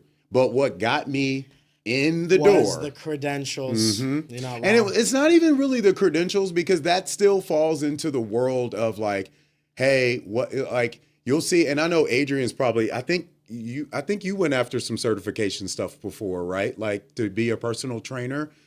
And like you whenever you can do turn this, your mic on if you want. like, and when you do this stuff, like the first question people always ask, because I've had people reach out to me all the time, they'll be like, hey, Travis, what certification should I go for? NASM, NSAC, ASM, ACE, what should I do? And the only answer I give them, where do you want to work? Because if you take something that the place where you want to work doesn't accept, it doesn't matter if you took that or not, they're not accepting it. So really you have to kind of do the more research on where it is you want to work. But for me, my goal was, I knew I wanted to work with fighters since day one. And one thing that I knew is you're not going to have the Club Fitnesses, the Planet Fitnesses and stuff like that want a bunch of fighters in their gym doing workouts, because the stigma. Too intense? It's the stigma. Look at a place like, Planet Fitness used to not allow people to deadlift for years. That's insane. You know what I'm saying? So How are you gonna obsolete a workout? So like that's one of the reasons why I started Why, if you don't mind me asking, what was like the thought process from marketing. It's sales. It's all sales. Oh, casual. Because if I go to somebody and I say, hey, you can go work out at a gym where there's not some where there's not some heavy guys or girls in there deadlifting, and there's not some girl with her butt out and whatever, that's going to be a safe space for you to work out. A lot of people will sign out to go work out there, and they did. Can I present to you probably something you would agree with, but an opposing argument? Go for it. I was always inspired by the people that could do things I couldn't do. I was never intimidated. Most people are. When I go and I doesn't mean you're about to try to do it though. No, I'm going in there. I'm benching 135. Yeah, I was a sophomore in high school. Yeah. The state champion next to me is benching 335. Or 315. Forgive me. Or 305. Sorry, three plates on each side. Forgive me. I'm trying to think of the mental math. That's 315. That's 315. Forgive me. That's Thank you. I never thought to myself that 135 was somehow inferior or whatever. I always thought to myself, that's where I want to be. Mm-hmm. He's older than me. Mm-hmm. He's been doing this longer than me. He should be above me. If I go into a gym day one and I'm seeing this musclehead lift fucking 600 pounds deadlift, you know what I'm thinking to myself? Fuck yeah. If I come in here long enough, I could be that musclehead who's lifting 600 pounds. But why do we have people crying? Because too much safe space bullshit. Too much safe space bullshit. And so what you have to think about. Get over it, pussy. That's my mentality. So Am I wrong? No. The people who know me know that I'm 100% on the pussification of the world train. Get over it, pussy. Like everyone who knows me know that I don't. The main reasons why is because we can't be sensitive. Of course. Nuance. Of course. But I understand. At the macro, get over it, pussy. I understand why that person is sitting in the car in the parking lot crying, worried about their first training session. It'd be like and I'm going to let that person sit in that car for 15 minutes. And then I'm coming outside and I'm saying, hey, in about 5 minutes, your workout don't matter no more. You better get your ass in here and start working out because you still paid for that time. Sometimes you have to bring reality into those situations to get people to realize, like, that it's more important than that stuff. Where's that fine line between suck it up, pussy, and giving the nuance that this individual might need? You don't know until you know. You don't know until you know. That's something I find trouble with because you don't know until you know. I mean, and I'm sure you guys have seen this stuff even through training, right? You'll be in the gym, you see this guy or girl who kind of is walking around looking like they might be a little tough. And then you just start doing Dutch drills with the motherfucker and they're losing their shit because you kicked them in the shin too hard or whatever the case may be. You never know really sometimes until you know. For me, that's where I allude back to like how personal training has shifted in the last couple of years. Because like, I want to say like the worst thing that's happened to me, and I was thinking about this because I was thinking about being on the podcast last night, and I'm thinking, I'm watching this movie and I'm like, and it's like this constant stuff's going on to this person in this movie. And I'm like, what's the worst thing that's ever happened to me in regards to training? And it had nothing to do with training whatsoever. It happened when the pandemic was going on and I was bored like most other single men and I got on Tinder. Okay. Oh, Jesus Christ. Right. Which is like the worst thing you could ever do as a fitness you're professional. above 6 feet tall, so that actually right. I got a lot of attributes attributes that get a lot of strange shit coming through my Tinder. But one of the things that really disturbed me was I was constantly getting hit up by these very fit, gorgeous women, all colors and nationalities, religions, everything. God bless.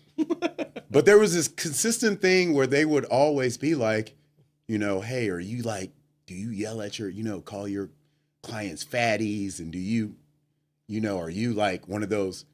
Is that a thing? And so I sat there and I'm like, okay, I understand what you're saying.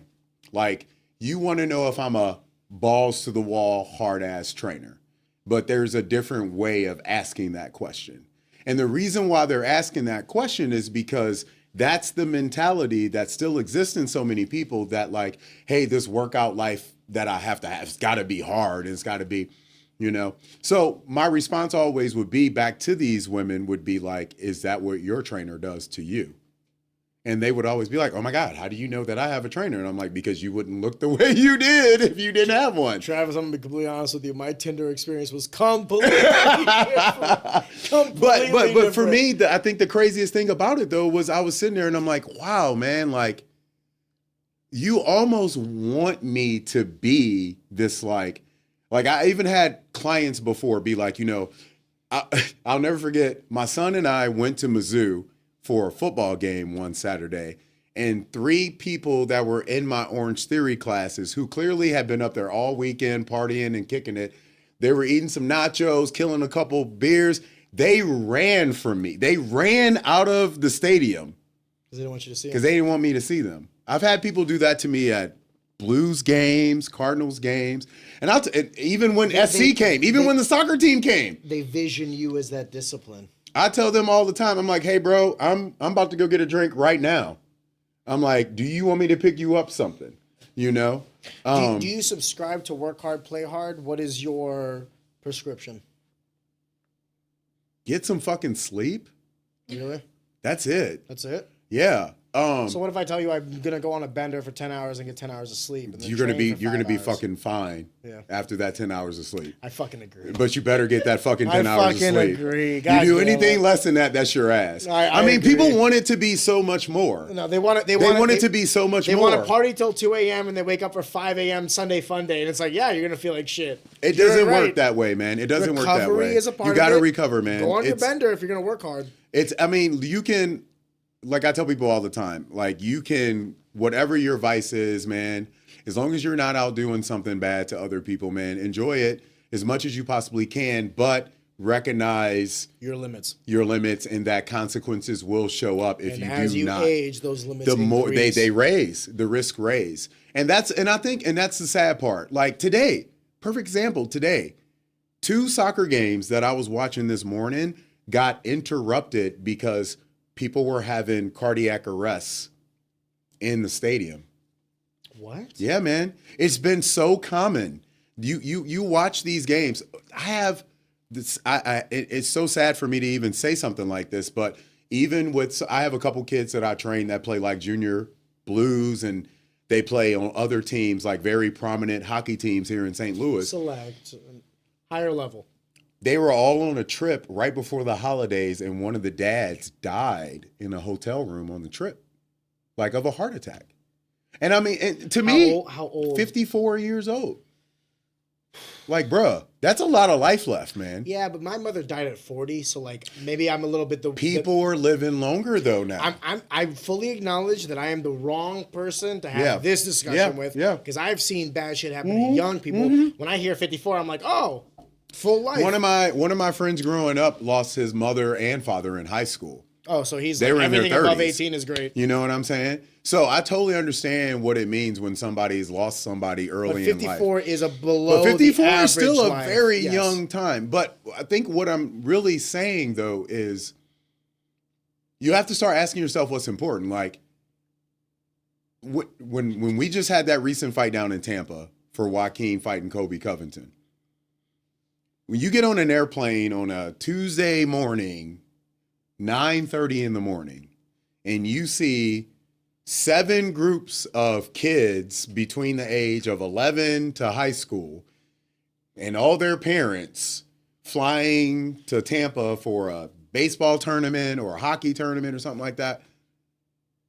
Our parents really didn't do that. You see this toll being taken upon these people. And then if they come back home to Webster Groves, Kirkwood, Clayton, Brentwood, whatever, these people don't eat at home. They eat carry out every night, their local restaurant, the bar. Most of these people have wine, alcohol at home. They're drinking more than likely every single day. You are not setting yourself up to be out on the road with a 14-year-old kid for a hockey tournament 7 times out of the year. And I feel for these families because I feel that everybody is really just trying to do the best thing they can, man. That's one thing I do agree on. Like when I hear people say that people are really trying to do the best they can, I agree with that, man. They're dying. They're trying to do the best exactly. People shouldn't be dying doing that stuff. I had this conversation with one of my clients the other day. She came back from vacation, sick, which you see all the time in my field now. This is post-pandemic life. Everybody is rushing to get out of town the minute they can. They go out of town. There's this, I'm gonna hike. I'm gonna go do this. I'm a canoe. I'm a raft. I'm gonna do all it. And I'm sitting there. I'm like, where the fuck is the vacation? And they're like, no, I need to do all this because when I come back home, I just sit on my butt. The vacation is from the sedentary lifestyle. I'm like, bro, I think you might be seeing it in the wrong direction. They want to go out and actually experience life because they. You might need to start experiencing life a little bit more at home. So when you go on vacation, the only thing you want to do is sit on your ass. This is where I start to say, I do feel the plight of man because life has never been harder financially in America. Yeah. So it's like, while I agree with what you're saying, I agree with the sentiment, the mentality, I also sympathize with the lifestyle. I understand it. Yeah. Like, believe me, I understand it wholeheartedly.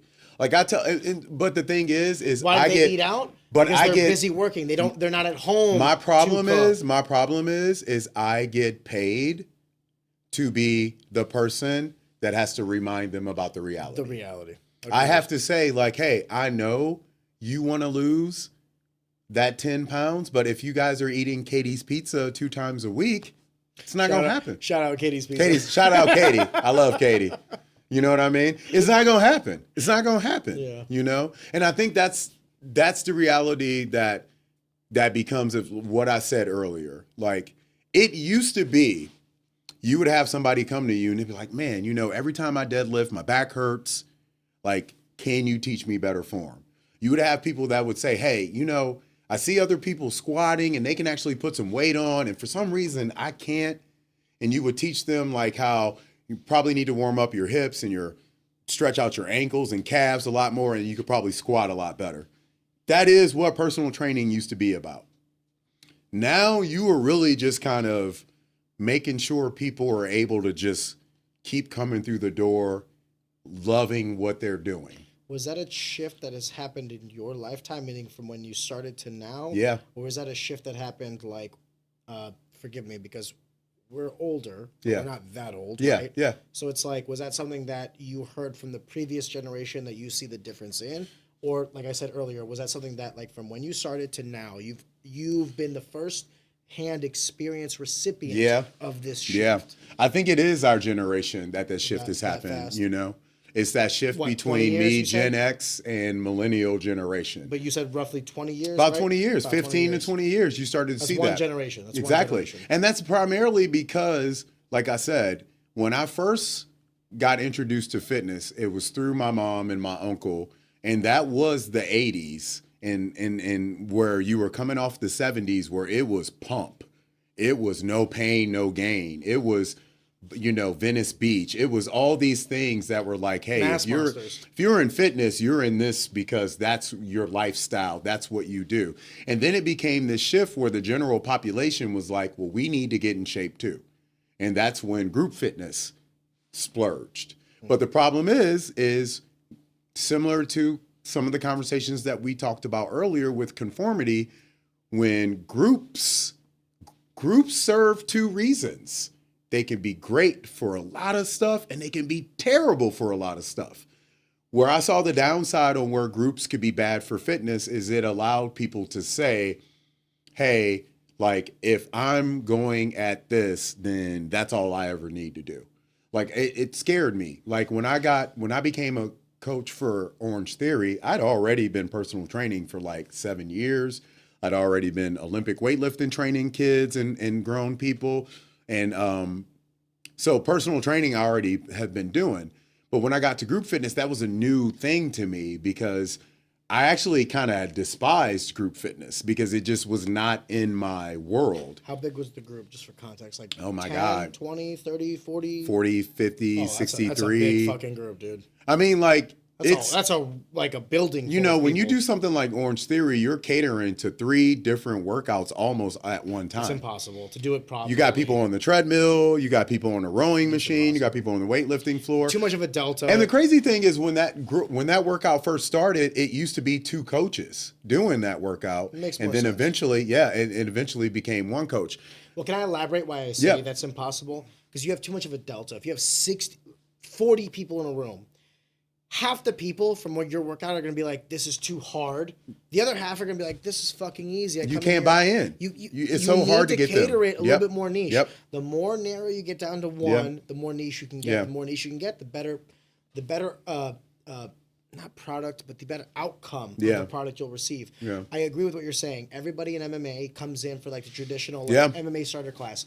How do you distinguish the person who deserves one-on-one mitt work and all that other stuff? Yeah. You see, Yep. this guy's taking it a little bit more Yep. seriously. This guy's a Exactly. little bit more athletic. This guy might not necessarily have it today, but whatever we see in him or her right now, there's a variable there we can pick at, we can grow. And then that's when you get, there's no UFC champion, there's no, boxing world champion that goes to your 9 to 5 class at 5:30 p.m. It just doesn't exist. You have to get niche. You have to. You have to.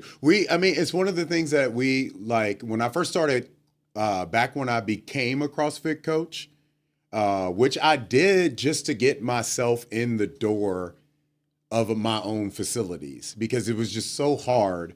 Because the problem is when you're training MMA fighters, there's a lot of stuff you want them to do. Variables too, brother. There's a lot of stuff you want them to do. The You know what I manager, mean? So for me, it made a lot of sense. It's like if you see like what the guys are doing out at St. Charles MMA and stuff like that, it's a lot easier to go to like an MMA gym or a CrossFit gym and say, hey, I'm a strength and conditioning coach. I need turf. I need kettlebells. I need slam balls. And I'm about to make your fucking athletes monsters. all the equipment, Spatial stuff. and all the Right? the physical. It's hard to do environment. that at big box gyms. It's hard. So you almost have to kind of cater to going to CrossFit gyms and stuff like that to get established in these worlds. And I knew that because I also had mentors who were doing the same thing. They were in Chicago, they were in Seattle, they were in Dallas, they were in New York, and they were like, Trav, like you're not going to be able to work with these athletes at Club Fitness. You're going to have to go someplace that they are okay with you creating and providing your own workout methodologies because every place else is going to be like, hey man, like I remember, at Finney's, I had a conversation with Jesse and Tim, who I got love for both of them, because anybody that's allowed me to come in their door and put And do my your thing. print on something, I got love for them, regardless of how it ended up afterwards. And I never left Finney's on bad terms, so it was always good. But one of the things that I remember is them sitting me down one day and having a conversation, and they were just like, why don't you think about, shortening your workouts? Why don't you think about doing this and doing that and doing this? And I looked at both of them and I said, if you guys want me to be the best to make you as much money as you want to, don't change me from what I'm doing. Realize that I'm doing what I'm doing better than long term. And then it's going to make the people keep coming back through the door. And once they sat back for about 6 months, then they got it. They were like, oh, okay. Like, yeah, he's bringing in. And what it was them not realizing something that I saw in the industry from being the kid who worked out with my uncle and watching all these men and women. Like, I used to watch a lot of strong men and women working out as a kid because my uncle was a professional bodybuilder.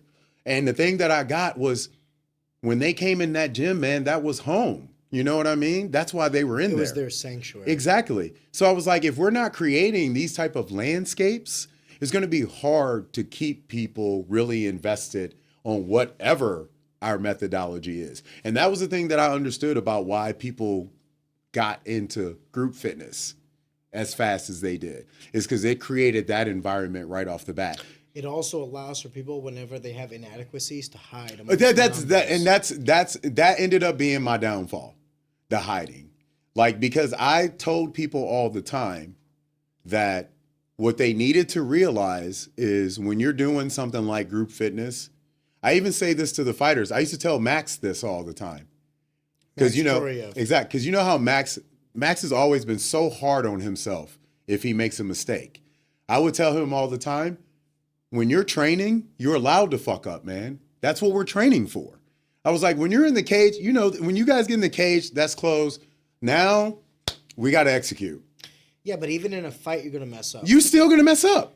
But how much easier is it for you to adapt from messing up in that moment if you got that wherewithal to know that it's okay for me to make that mistake? That was the biggest thing in group fitness, that it was so hard to get to those people that it was okay for them not to have their best day. Jeff Henry told me when I was 21 years old. Big shout out to Jeff Henry. He's the man. We just spent a lot of time in Tampa together. That was my first time ever spending time with him. I love Jeff. Big fan of Jeff. When I was 21, he told me, he's like, we're not training to be perfect. We're training to be. And Jeff, I still owe you those movie recommendations. I got you, dog. I promise I do. Promise. He just told me we're not training to be perfect. We're training to be imperfect. Yeah. And then to adapt. Yeah. When you go into a fight, you're going to have some sort of game plan. This is how I'm going to attack it. And maybe it goes exactly how you plan. Yeah. Great. Easy night. But what if it doesn't? That's what the Sunday morning rugby boys, that's what they showed me when I first started playing rugby. Because I was so used to playing these like linear sports, like where you're just like A to B, basketball, A to B. Rugby was that first sport that taught me like head on a swivel. Like, you need to know where your teammates are. You need to know where the opposition is. And you almost also need to have a game plan. And this is why when I used to talk to Joaquin and Edric and everybody and Charles and everybody, even Brittany, Kelly, everybody that I worked with that were fighters, I would always say it's all about being able to say that regardless of what happens, the minute that moment changes, I'm ready for it. And even if I don't think I'm ready for it, my body has been put through it so much that it auto goes to that moment Muscle for memory. me. Exactly, because I've been doing it so much.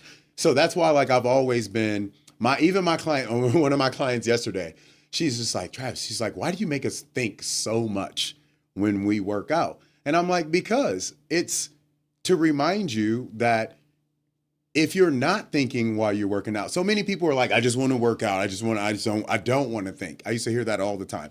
Clients would come to me and they'd be like, I just don't want to think. Just tell me what to do. And I'm like, okay, you see Kohl's across the street? I want you to play Frogger, run in traffic, and make it to Kohl's. I can tell you whatever to do. But if I'm not telling you something that's making you wonder why, or that makes sense, then why are we doing it? You know what I'm saying? And then the great thing is that your trainer is waking up every single day, still reading, still learning, still educating himself, so that even when that why answer changes for the trends or in my own head, I have the new answer of why we might want to start thinking about this. There's clients that I've had for more than 7 years that will tell you that, like, you've changed a lot in your training between now and then. And a lot of it's growth, of course. Most of it's education. But more than anything, it's just going back to that very, very first word of personal. It's just becoming more about my client's needs than what I want them to do for that day. Like, it's the Mike Tyson phrase, right? Anybody can have a plan till you get punched in the face, right? You didn't have to throw the list, but you have to. You know what I mean? Now I'm doing it. Yeah, you have to. You know what I'm saying? But it's that thing that you got to remind yourself that you can have, like, I can show you in my phone, man. I got probably over 200,000 workouts that I've written. Well, this is your lifestyle. Exactly. None of that would shock me. But I can write these workouts, and the minute my client come in the gym, low back's hurting, you adapt. Shoulders messed up. You call the audible. Just didn't have any sleep for the night before. Don't you think that's the real value, though? So that's what you're paying me for. If you're coming to me for my nuance, the real nuance is not the ability to kind of curtail to you what you should do. It's the ability to adapt based on the variables you're presenting to me. Yeah. I can write you, Monday you're going to do this, Tuesday you're going to do this. Yep. But what happens if on Wednesday you come to me and you're like, this hurts, that hurts, I didn't get a good night's rest, I didn't eat properly. Well, now the reason why I'm here, the real value that I give to you is not the ability to tell you what to do, but it's the ability to adapt based on what you're telling me. Yeah. Brother, first I want to thank you because we've gone down some rabbit holes. Yeah, man. This has been great. I don't necessarily, for this podcast and for all of my guests, I actually do no structure. I do some due diligence in the sense of I want to know what the person's about and all these other things. Luckily for me, a lot of the people that I've had on, I've already known. Yeah. So that due diligence can be a little bit lesser. But one of the things that you actually presented to me or were talking about in general that surprised me was the affiliation or the affinity towards the arts. Yeah. Because I've only ever known you, full disclosure, when we met, what was at Finney's, right? You were doing personal training, I was training. I only knew you from that world. So then when you were starting to talk to me about like filmmaking, reviewing all sorts of movies, it was not necessarily a shock, but more like, didn't even know you were interested in these things. Right? Can you explain to me what led you down that path, where you're at now, why this is important to you? So, you know, I've never shied away from an answer that I've always given when I've been asked the question, like, what got me into being a film critic? And it's my mom, like 100%. Like, my mom was such an avid reader growing up that it was almost kind of like this game where I would see her buy a book and then I would play this game where I would be like, how long is it going to take her to read that book? And she usually she could read like a 500-page novel in a night. Wow. Like, it used to scare the shit out of me. That's crazy. But one thing that I always realized is she always would buy Stephen King books and Dean R. Coots and all these writers, Agatha Christie, you know, The Murder, She Wrote, all these. I was going to say a little bit more on the darker side. Yeah, and Vic Andrews, VC Andrews. She would always get these books and I would be like, why is she always reading these books? And so the funny thing is my mom, she'll say this too. She was like, you know, I was the biggest pussy, like as a like the biggest pussy. That's a fucking clip. Like she would say that shit all the time because She used to fucking terrorize me when I was a kid. No shit. So my mom knew I was really big into fantasy stuff when I was growing up. So I was really big into dragons and wizards and witches and you fucking nerd. I'm fucking forever, like forever a nerd. Dude, I'm with you. Like I played forever, WoW like for forever, 10 dude, years. forever a nerd. And we played the original versions of WoW, Ultima, which were the Ultima old school Online. Yeah. when you used to play on computers. Did you ever fuck with EverQuest? Yeah, dude. Like, Oh, you but fucking but nerd. not to like. But the problem is by the time like EverQuest and shit came out, Grand Theft Auto was out. So You deviated. yeah, But the thing is like growing up, my mom knew I loved all that stuff. So what she would do is she would show me films like Labyrinth and like all those movies, like the Jim Henson movies and stuff like that. How old Legend. How old are you? 7, 6 years old. And so like, and I He threw you in the deep end. so my favorite movie when I was, my favorite movie of all time is this movie called The Peanut Butter Solution. I've never watched that. And it's an Australian film, maybe. It might be New Zealand. Please don't get mad at me, people, if you're from these areas. Because this movie, when people that have heard of this movie know this movie, they are like, oh my God, you know about The Peanut Butter Solution. And just short summary, it's about a kid who, there's a house down the street. It's the scariest house on the street. It's supposed to be a ghost in there. If you go in that house and you see the ghost, you're so afraid you lose your hair. Okay. And so these kids dare this kid to do it. He goes in, he sees whatever he's supposed to see, he loses his hair. And they go to a magic shop, and there's a book in there with spells, and one of the spells is called the Peanut Butter Solution. And it's peanut butter and then like Eye of Toad and all those little weird things. And it supposedly grows your hair back. But the problem is the minute they put it on the kid's hair, his hair never stops growing. And then the bristles, his hair is like this magic where like if you use the bristles, if you use his hair and turn it into a paintbrush, you paint a picture and you can actually step in the picture and be in whatever's going on in the picture. So the guy who like, there's a guy, it's a fucking dark ass movie because the kid gets kidnapped by this like crazy art guy who starts painting pictures of like safes and going in and taking money out and coming out with real money. Sounds like something I would fucking You know what I'm saying? What a genius. So it's like a very smart movie, but those are the chess. films, but those are the films that I grew up with, like that and like The Never-Ending Story and stuff like that. I remember I cried when I was a 6-year-old kid when I watched Never-Ending Story. Atreyu. Yeah, you know what I mean? The horse in the swamp. Like shit's real, dude. I remember thinking like, yo, this is dark for me. So crazy. Yes. So, but that's the stuff that I grew up watching. So my mom knew I had love for this stuff. So what she would do is she would go to the video store and she would rent these like fantasy films, but then she would switch it with a horror movie that she wanted to watch. So she would say, hey, come in the living room. We're going to watch, like The Princess Bride. You know what I mean? And Saw 1. And it was like Hellraiser. Oh, Jesus. Because Saw and shit wasn't out at that time. Forgive me. You got to think about the time. Right. You got to think about the time period. So my mom would be like, hey, you're going to watch. CGI. Right. She's like, you're going to watch. She's like, hey, we're going to watch, your favorite movie, The Never-Ending Story. And it would be like Chud or like, Child's Play or something like that. And so it got to the point where I just was like, fuck it, man. What else am I going to do? So I would just watch the movies with my mom. And I would fucking run upstairs. I would have nightmares. And my mom would just laugh. She would just be like, you a pussy? She's like, and I'm like, I'm 7. My son's a bitch. Right. I'm like, you calling me up? Like, I was like, but the crazy thing is, and I don't know if she did this like unwillingly, she didn't know this was happening. But by the time I got like 13, 14, 15, I was pretty much immune to horror films. Dog, you've been healthfully traumatized. Exactly. So then it made me start reaching out. So even though I was, like I had a lot of friends when we were in middle school and high school, early ages of high school, it was all about like finding that like martial arts movie that you heard about, But for me, I was like, you guys heard about Faces of Death?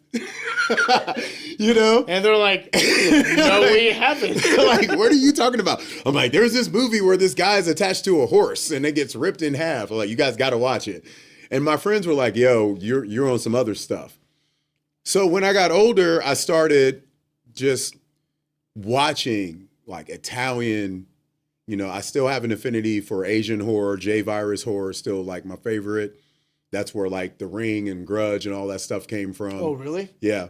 Like the original films. The Grudge was one of the best. Ringu. The original Grudge Ju-on was is the one of the original best Grudge. horror films I ever watched. Not horror, but like scary movies Yeah, I've man. ever watched in my life. It just like the thing that was crazy, and what it did, it also, and this goes back, here we go, right back to the education. Watching these films made me start to learn more about the Japanese culture because I'm like, you guys look at death completely different than what we do here. And it made me learn about like of a new life. yokai and like how they, deal with so much different stuff. It's also a cultural It difference. is a culture, 100%. And it's embraced, which was a thing that I thought was actually kind of cool because I'm a Cajun boy. And that's one of the things that's special about us as Cajuns is, when our people pass away, it's a party. You know what I mean? We mourn, but we mourn for like, new, hey, like not the end of right, now. Exactly.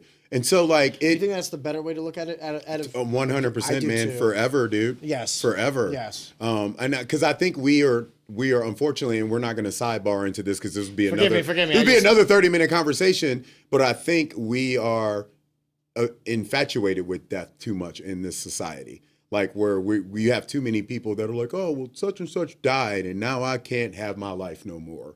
And I think that's like the last way to think about it. But anyway, moving back into why, like I said, I've always been a writer. Like I love to write. When you say write, what do you mean? Like what? Stories. I love writing stories.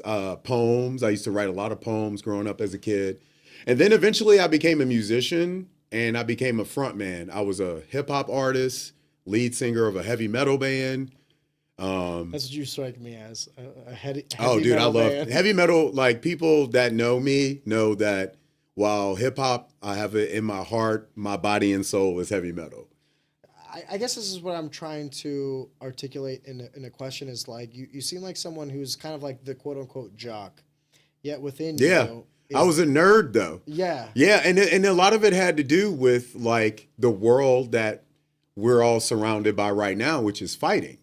Like I actually had to learn how to fight because of my physical attributes, but I was a nerd. So I was always expected to be this kid that was great at baseball, football, basketball, and I actually was pretty good at that stuff, but I didn't care about it as much as I did like the other things. Like I thought G.I. Joe was way better than the NFL. You know what I mean? So I didn't care about that stuff. But the problem is when you're a young black man growing up in a place like St. Louis, where expectations. Exactly. It's like Notorious Big said back in the day, you either write a rap or you got a wicked hook shot or whatever. Those tropes were still being pushed on us as kids. Like, hey, you're never going to make it out of the hood unless you are in the NBA or you become a rapper or actor or something like that. And while I love the creative side of it, like the writing was what called to me more. You don't think writing is creative? Yeah, no, it's the most creative. Okay. Because you can't really have any of the other stuff without the writing to it. I agree. But it's also movies are filmed on scripts. It's also but when this is something that I say with Horror Movies Uncut all the time. And one of the reasons why I started my website is whenever you see people talk about films, they want to talk about the director and the actress or the actor way more than the writer or the screenplay person. Because it gives context? It kind of goes back into our modes of vanity. Like where the general public just wants to see the pretty face or, that like we just lost David Lynch, rest in peace. Rest in peace. Now, I'm not the biggest David Lynch fan, but I have so many friends who like diehard David Lynch fans. I loved his work, but it just never was like, oh, like some of my friends were. And tastes differ from people to But people, I grew so up of on Spike course. Lee movies, so Yeah. that's why. You know what I mean? Spike Lee is way more important It's to not me. an insult. It's just the It's reality. 100%, 100%. But I love the work of David Lynch. Wasn't the biggest Twin Peaks fan, but I enjoyed it. I actually love Mulholland Drive. I love that film through and through. But I think what people forget is sometimes we cater to over like glamorizing the actors and the directors, but we forget like, you know, the writers, the people who had to sit there for hours and rewrite the that shit scenes. over. You know, I look at them in the same route as I do the makeup people and the special effects people who are constantly like, fuck, I got to do this again. Would you agree that those are the jobs that we were discussing earlier, where if they are done right, never get the light they deserve? No. But if they're done wrong, You're starting to now, though, which is one thing that I'm happy about in the film Getting more industry. recognition? You start to have like you got the Writers Guild Awards. You have there's the cinematography awards. Those awards are important because similar to what we talked about with people from various backgrounds, whether they be Bosnian, Armenian, Black, Hispanic, whatever. People forget like a lot of societies were built on the backs of these people. And in Hollywood, in television, in whatever, most of the stuff you see on film and television is built upon the backs of the writers and the special effects people and the makeup people and the costume designers, the set designers. So when I created Horror Movies Uncut, I wanted to give love to all the people everyone else is, but I also wanted to remind everybody, and that's why I call it Uncut, is because it's about, hey, at the end of the day, the behind the scenes is what's giving you what you love. If, you know, the top grossing, like Nosferatu is fucking killing it I haven't seen it yet. in Don't theaters ruin right it. now. Have But you one seen of the it? things, yeah, of course. Okay, don't But ruin one it. of the things that I'll say is, and I said this in my review after I saw the film, as great as Robert, Max, you know, the Eggers family is in regards to what they bring to the table, because they also have other great films like The Lighthouse and stuff like that. Still, I think when you see the film, if you don't give credit to the costume design for how Bill looks You as, have to. dude, I You mean, have to. the look and feel of that film is so extraordinary. I don't even love the film that much, but I love the look of the film. Can I ask a question though? Don't you think that's self-evident in the success of a film, or do you think that that is something that is overlooked? It's still overlooked. You think? Yeah, it's still overlooked. And when we say overlooked, obviously the general populace will overlook the mass minutia in anything, right? From basketball to filmmaking. Yeah. I guess what I'm trying to say when I say overlooked is to the people where the opinion matters.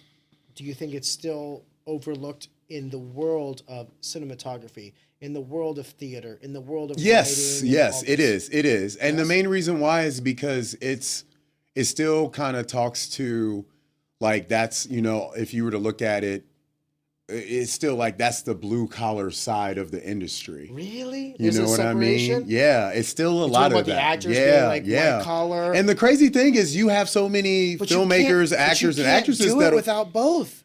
they know that, and you will have so many talented. Like you'll look at like perfect example. What a film that's out right now, 824 Baby Girl, Nicole Kidman. One of the things that Nicole talks about all the time is her affinity for what happens behind the scenes, because she knows that they are what makes her look so fantastic outside of her vernacular and her great expertise in what she does. She knows that they are really what makes her look so great on the screen. There's most of the people in the industry know this, but it's kind of like pro wrestling. Even though we all know it's fake, we still kind of got to act like it's real, because the general casual viewer, when they tune in, they're still going to tune in with way more money than like what the general day-to-day person is The tuning weight in of that with.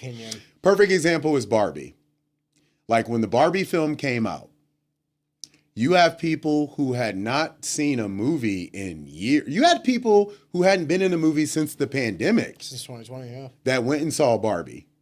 And the main reason why is because it became more of a cultural event than it was a film. You don't think it was the basis of the popularity of Barbie? I mean, that had a little bit to do with it. I think that's the majority of it. Not really. I wouldn't. I mean, because I watched Oppenheimer when it came out because that's what I was gravitating towards. True. I didn't watch Barbie. Even though there was a Barbieheimer thing going on but at that time. I guess what I'm trying to say is I went to the movie theater for Oppenheimer because that's what attributed to like my interest. But it's not like I was shitting on Barbie. Here's what I'll say, though. I didn't watch it because I wasn't interested in Barbie. And this is from the industry perspective. Okay. If you go back and look at the first weekend when Barbie came out as opposed to the second weekend it came out. Now, generally, there's always a word of mouth bump that a certain film will get. It's relevant. Right. But usually that word of mouth bump kind of only is maybe 1 million more than what you'll see in the box office. 1.5 in terms of viewership or in terms of dollars? In terms of dollars. Oh, so a million's nothing. So exactly. But the Barbie film from weekend 1 to weekend 2, then to weekend 3, it kept growing. So that let you know that these were people who had never played also with a Barbie in their life. Because then it became, because once you first start getting the first reviews on Letterboxd or IMDb or casual user reviews, then you start getting stuff being mentioned about the film that's more than Barbie. Yeah. So then you start getting people who probably would look at a Barbie toy as being the worst thing that's ever happened to women in society. There's women that think that way. Interesting. There's women that think that way. That will still go see the Barbie movie because there was this notion that in the film there were lessons taught about women empowerment, the changing exactly, of the exactly, paradigms. Exactly. That's, to each his own. That's what I literally describe as progressive. So like progressives, progression. For sure. So that's the thing, but that's the thing that people have to think about whenever they're creating films and jumping into these landscapes. It's you might have something that you want to talk about that is the most controversial thing, the most decorated thing you can. Sexy right now. If it's not sexy right now, it's not going to buy. Yeah. It's not going to. So for me, with Horror Movies Uncut, the reason why I started my website back in 2008, and we're still rolling to this day, like right now, God bless. We just recently, within this past year, started a new thing on the website. It's called The Daily Cut. I'm a news person. Like, I love the news. Like, I know people hate the news. I love the news. Like, I listen to NPR every day. I Google News is the first thing I open up on my app every day. I don't care who is talking about what. I just want to see what everybody's talking about. That's just who I am. But I'm also a Gemini. I'm a child of Mercury. We're the communication sign. I understand that stuff. I see why I enjoy information so much. Like, biggest thing I love is information. So when I started Horror Movies Uncut, the initial thing was to create that awareness to what's going on behind the scenes in the industry. But now it's kind of transformed into like me allowing myself to be a true news source of what the actual industry is to make sure that it's not this sugar-coated, hey, this is what I think it is. No, here are the bare facts. Like, these are the films that are being made. This is the money that's being used to make it. These are the people behind these films. And this is what they're actually having to go through to make the films. Because I've found the more transparency, we talked about this earlier and other stuff, that you can provide to people about what's going on with these films, even a film that some people might not like a lot, they'll give it a little bit more love once they see the process and how hard it is to make these projects.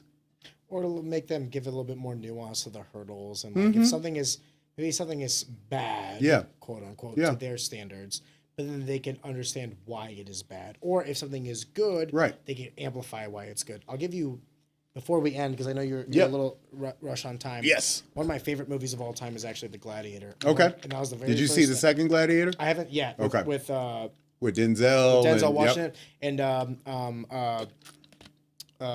Pascal. Forgive Yep. me.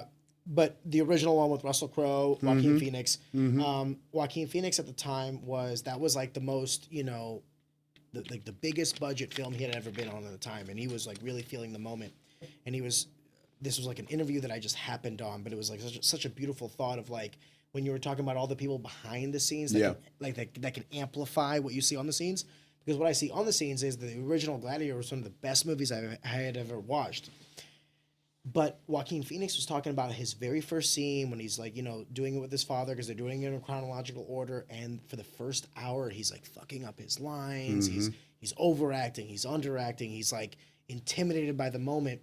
And then finally the director comes at like the first hour and goes and says, we've only started recording 5 minutes ago. Yeah. Basically showing to Joaquin, I know you're young. Yep. I know you're going to be nervous. People do that stuff all the time. I know that you were going to fuck up for the first hour.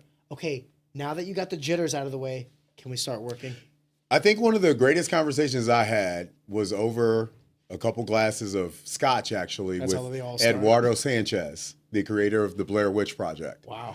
And one of the funniest things that he told me was how they, and this is like well-known knowledge by now, but they didn't really give like a script to like Michael and I forgot the young lady's name that was in the film and the other guy. They just kind of gave them these instructions of where to go, what to look for, and then they gave them talking points for that couple minutes. What trust? But then they kind of did. And I remember Wes Craven was really big into doing stuff like that. Rest in peace. Like I remember when he did the first Nightmare on Elm Street, and even when he did the first Scream, he would only give the characters certain stuff. You see, like that's why horror is so great, because you see this a lot in horror, and you see a lot of other genres, romance, whatever, do this based off of horror films. Is you see a lot of directors that will only give their people, their talent so much because they want that real reaction. They want authenticity. Exactly. There's a lot of films recently, like The Substance that came out, Caroline Faget's film, that like you'll find out certain things that were not told to the actors or not shown to the actors, so that when they come in, they actually get that very, very first response. And even films like Terrifier, like, you know, you could talk to Lauren Lavera, and there's moments where she never got to see David and come in as Art the Clown until like right when. And you have directors who do stuff like this. I know there's filmmakers who and the funny thing is, and I tell people all the time, as much as it's about film, as much as it's about whatever, everything comes from pro wrestling, which is why I'm still a fan of pro wrestling to this day. Oh my God. Everything comes from pro wrestling. So one of the things... That's episode 2. So one of the things that promoters used to do in pro wrestling that a lot of people don't know about, that a lot of filmmakers do, and a lot of television people do, if say you and I are in a film and we're supposed to be antagonists and we don't like each other. Protagonist. Exactly. We don't like each other. You're the protagonist. I'm the antagonist, whatever the case may be. Like, they'll keep us separated throughout the whole filming until the parts when we have to actually be with each other. And it's because they want those real, more rawer emotions. And the crazy thing is you'll find certain filmmakers that'll do shit like, they'll send text messages like, hey, such and such has been talking shit about how you look on set and such, just to build that angst. So the minute you get in front of that motherfucker, you know what your lines are, but you gassing them up. But that's that's what pro wrestling promoters used to do. They would, like, once people started making a little bit of money, like they started doing this in, like, I want to say like the GCW territories, the Georgia Championship Wrestling territories. My uncle, Iceman King Parsons, was part of the Texas territories with, like, this is back before the WWE. He was with the Von Erichs and all them, back when it was NWA. Back when everything was territories towards its own little territories. If they had enough money, they would hire 2 vans. And the heels would be in one van and the baby faces would be in another vein. Meaning the hero, the villain. Exactly. And so, and they were not allowed to have any contact with each other until they got to the auditorium. Travis, as much as I want to go down the avenue of pro wrestling as well, listen, man, we're close on what, producer, we're at what, 2 something?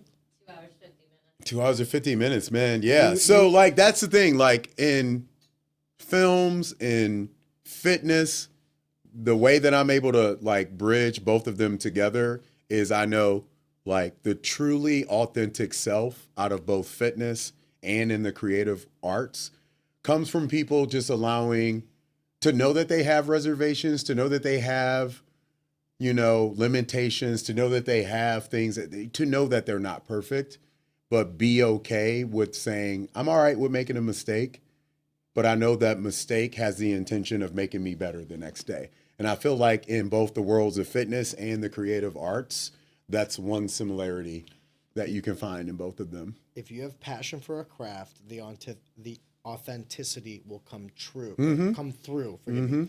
If you have passion for a craft, the authenticity will come through. And in today's day and age, there's nothing more valuable than authenticity. 100%. And that is, to counter what I said earlier, the beautiful thing about having all these platforms is now we do get to see more authentic people.